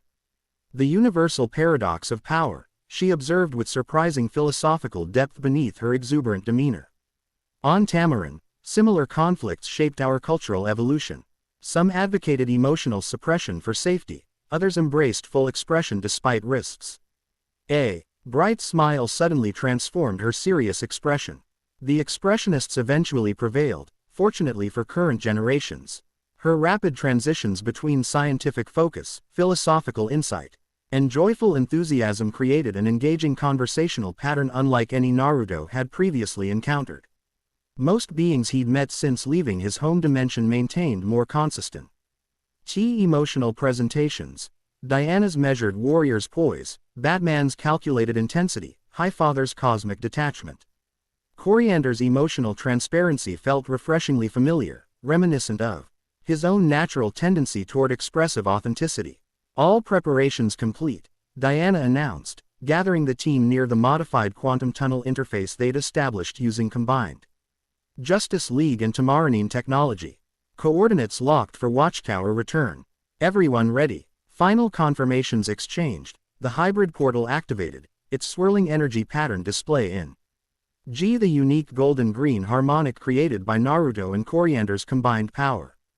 One by one, the team entered the dimensional pathway, Coriander and Naruto maintaining the stability field as they transitioned last. The return journey through quantum space proceeded more smoothly than their outward trip, the harmonic stabilization preventing the disorienting reality fluctuations they'd experienced previously. As they emerged into the Watchtower's arrival chamber, Naruto noticed Coriander's expression of wonder as she beheld the Earth floating majestically beyond the station's viewport. Glorious, she breathed, momentarily transfixed by the blue planet's serene beauty. I have visited 17 systems and 234 habitable worlds, yet Earth's particular combination of colors remains uniquely affecting. Her genuine appreciation for beauty amid scientific crisis spoke to a character complexity that intrigued Naruto further. Before he could respond, however, the rival chamber doors opened to admit Batman and Superman, both clearly awaiting their return with urgency. Report, Batman requested without preamble, though his gaze lingered briefly on Coriander with subtle reassessment. Diana provided a concise summary of their findings while Zatanna and Hawkgirl added relevant technical details. As they spoke, monitoring displays throughout the chamber active, aided to show new anomaly readings appearing across multiple sectors. They're accelerating the process, Superman observed with concern. 3 new convergence points activated during your mission duration. And we've confirmed they're specifically targeting unique energy manipulation systems, Naruto added, gesturing toward Coriander. Princess Coriander's research team was studying the same phenomena we've been tracking. The attack on their vessel was designed to calibrate Tamarinine emotional energy against multiversal constants. Coriander of Tamarin, Superman acknowledged with diplomatic courtesy. Your expertise would be invaluable to our investigation, if you're willing to assist. Most certainly, she replied with characteristic enthusiasm. The harmonic integration phenome, non-discovered during countermeasure implementation with Naruto, suggests promising defensive applications against apocalyptic technology. Batman's expression remained typically unreadable, though his posture suggested heightened attention. Harmonic integration. When our energies combined, Naruto explained, they created something new, neither chakra nor Tamarinine emotional power, but a synchronized pattern that the apocalyptic device couldn't process or counter. Similar to what happened with Diana's lasso on Themyscira, Zatanna observed thoughtfully. Different energy systems creating unexpected harmonic resonance when properly aligned, which may be exactly what Darkseid is attempting to prevent, Superman concluded with growing understanding. If combined energy systems can counter his technology, then he needs to study and neutralize each potential combination, Batman finished grimly. The cosmic chess game becomes more complex. Further discussion was interrupted by urgent alerts sounding throughout the watchtower. Display screens shifted to show massive energy surges detected at multiple locations simultaneously: Earth's eastern seaboard, Central Europe, and the Pacific Rim, all registering dimensional disturbances far larger than previous anomalies. Coordinated incursion points, Batman stated, already accessing tactical systems. Full Justice League response protocols activated. They're not random targets, Hawkgirl observed, analyzing the pattern with experienced military assessment. Each location houses research facilities studying exotic energy applications: Metropolis Quantum Physics Institute, CERN's Dimensional Research Division, Tokyo's Emotional Response Artificial Intelligence Center. They're expanding their energy catalog, Diana concluded. From cosmic civilizations to Earth's developing technologies. We need to deploy immediately, Superman decided. Multiple response teams, prioritizing containment and civilian evacuation. As the watchtower erupted into organized emergency response, Naruto found himself assigned to the Tokyo incursion team alongside Coriander, their newly discovered harmonic integration capability deemed potentially crucial against technology targeting emotional energy research. You've been experiencing these conflicts since arriving in this dimension? Coriander inquired as they prepared for emergency deployment via Javelin transport. Pretty much non-stop, Naruto confirmed, checking his equipment with practiced efficiency. Though this is the first coordinated multi-point attack of this scale. Darkseid's escalating his approach, because you represent fundamental threat to his methodology, she observed with surprising insight. Your adaptive integration capacity directly counters his compartmentalized energy manipulation strategy. The observation carried tactical implications Naruto hadn't fully considered. If his ability to harmonize different energy systems threatened Darkseid's overall strategy, it explained the increasing resources being deployed to either capture or neutralize him. Then we'd better keep him guessing, Naruto replied with determined confidence. Ready to show Apocalypse what happens when they mess with emotional energy experts. Coriander's answering smile combined warrior's resolve with scientific enthusiasm, a unique blend that somehow perfectly complemented Naruto's own approach to conflict. Indeed, their linear processing algorithms cannot anticipate our harmonic variability. As they boarded the Javelin alongside other assigned heroes, Naruto reflected on the unexpected connections forming throughout his interdimensional journey. From Diana's profound warrior's bond to Coriander's immediate emotional resonance, each relatio ship provided different perspectives on his developing abilities and evolving role within this cosmic conflict. The spacecraft launched toward Earth, accelerating to emergency response velocity as a Normally readings continued to intensify across multiple targets. Whatever awaited them in Tokyo would undoubtedly test their newly discovered harmonic integration technique under far less controlled circumstances than the Tamarinine research vessel. But as Naruto exchanged determined glances with Coriander, he felt the familiar pre-battle clarity that had served him throughout his ninja career, the absolute certainty that protecting others remained his fundamental purpose regardless of dimensional location or cosmic complexity. Some constants transcended universal boundaries. And his ninja way, it seemed, traveled wherever he did. Chapter 3 End. The End. I hope you enjoyed this episode. Remember to subscribe and like this video. See you in the next video.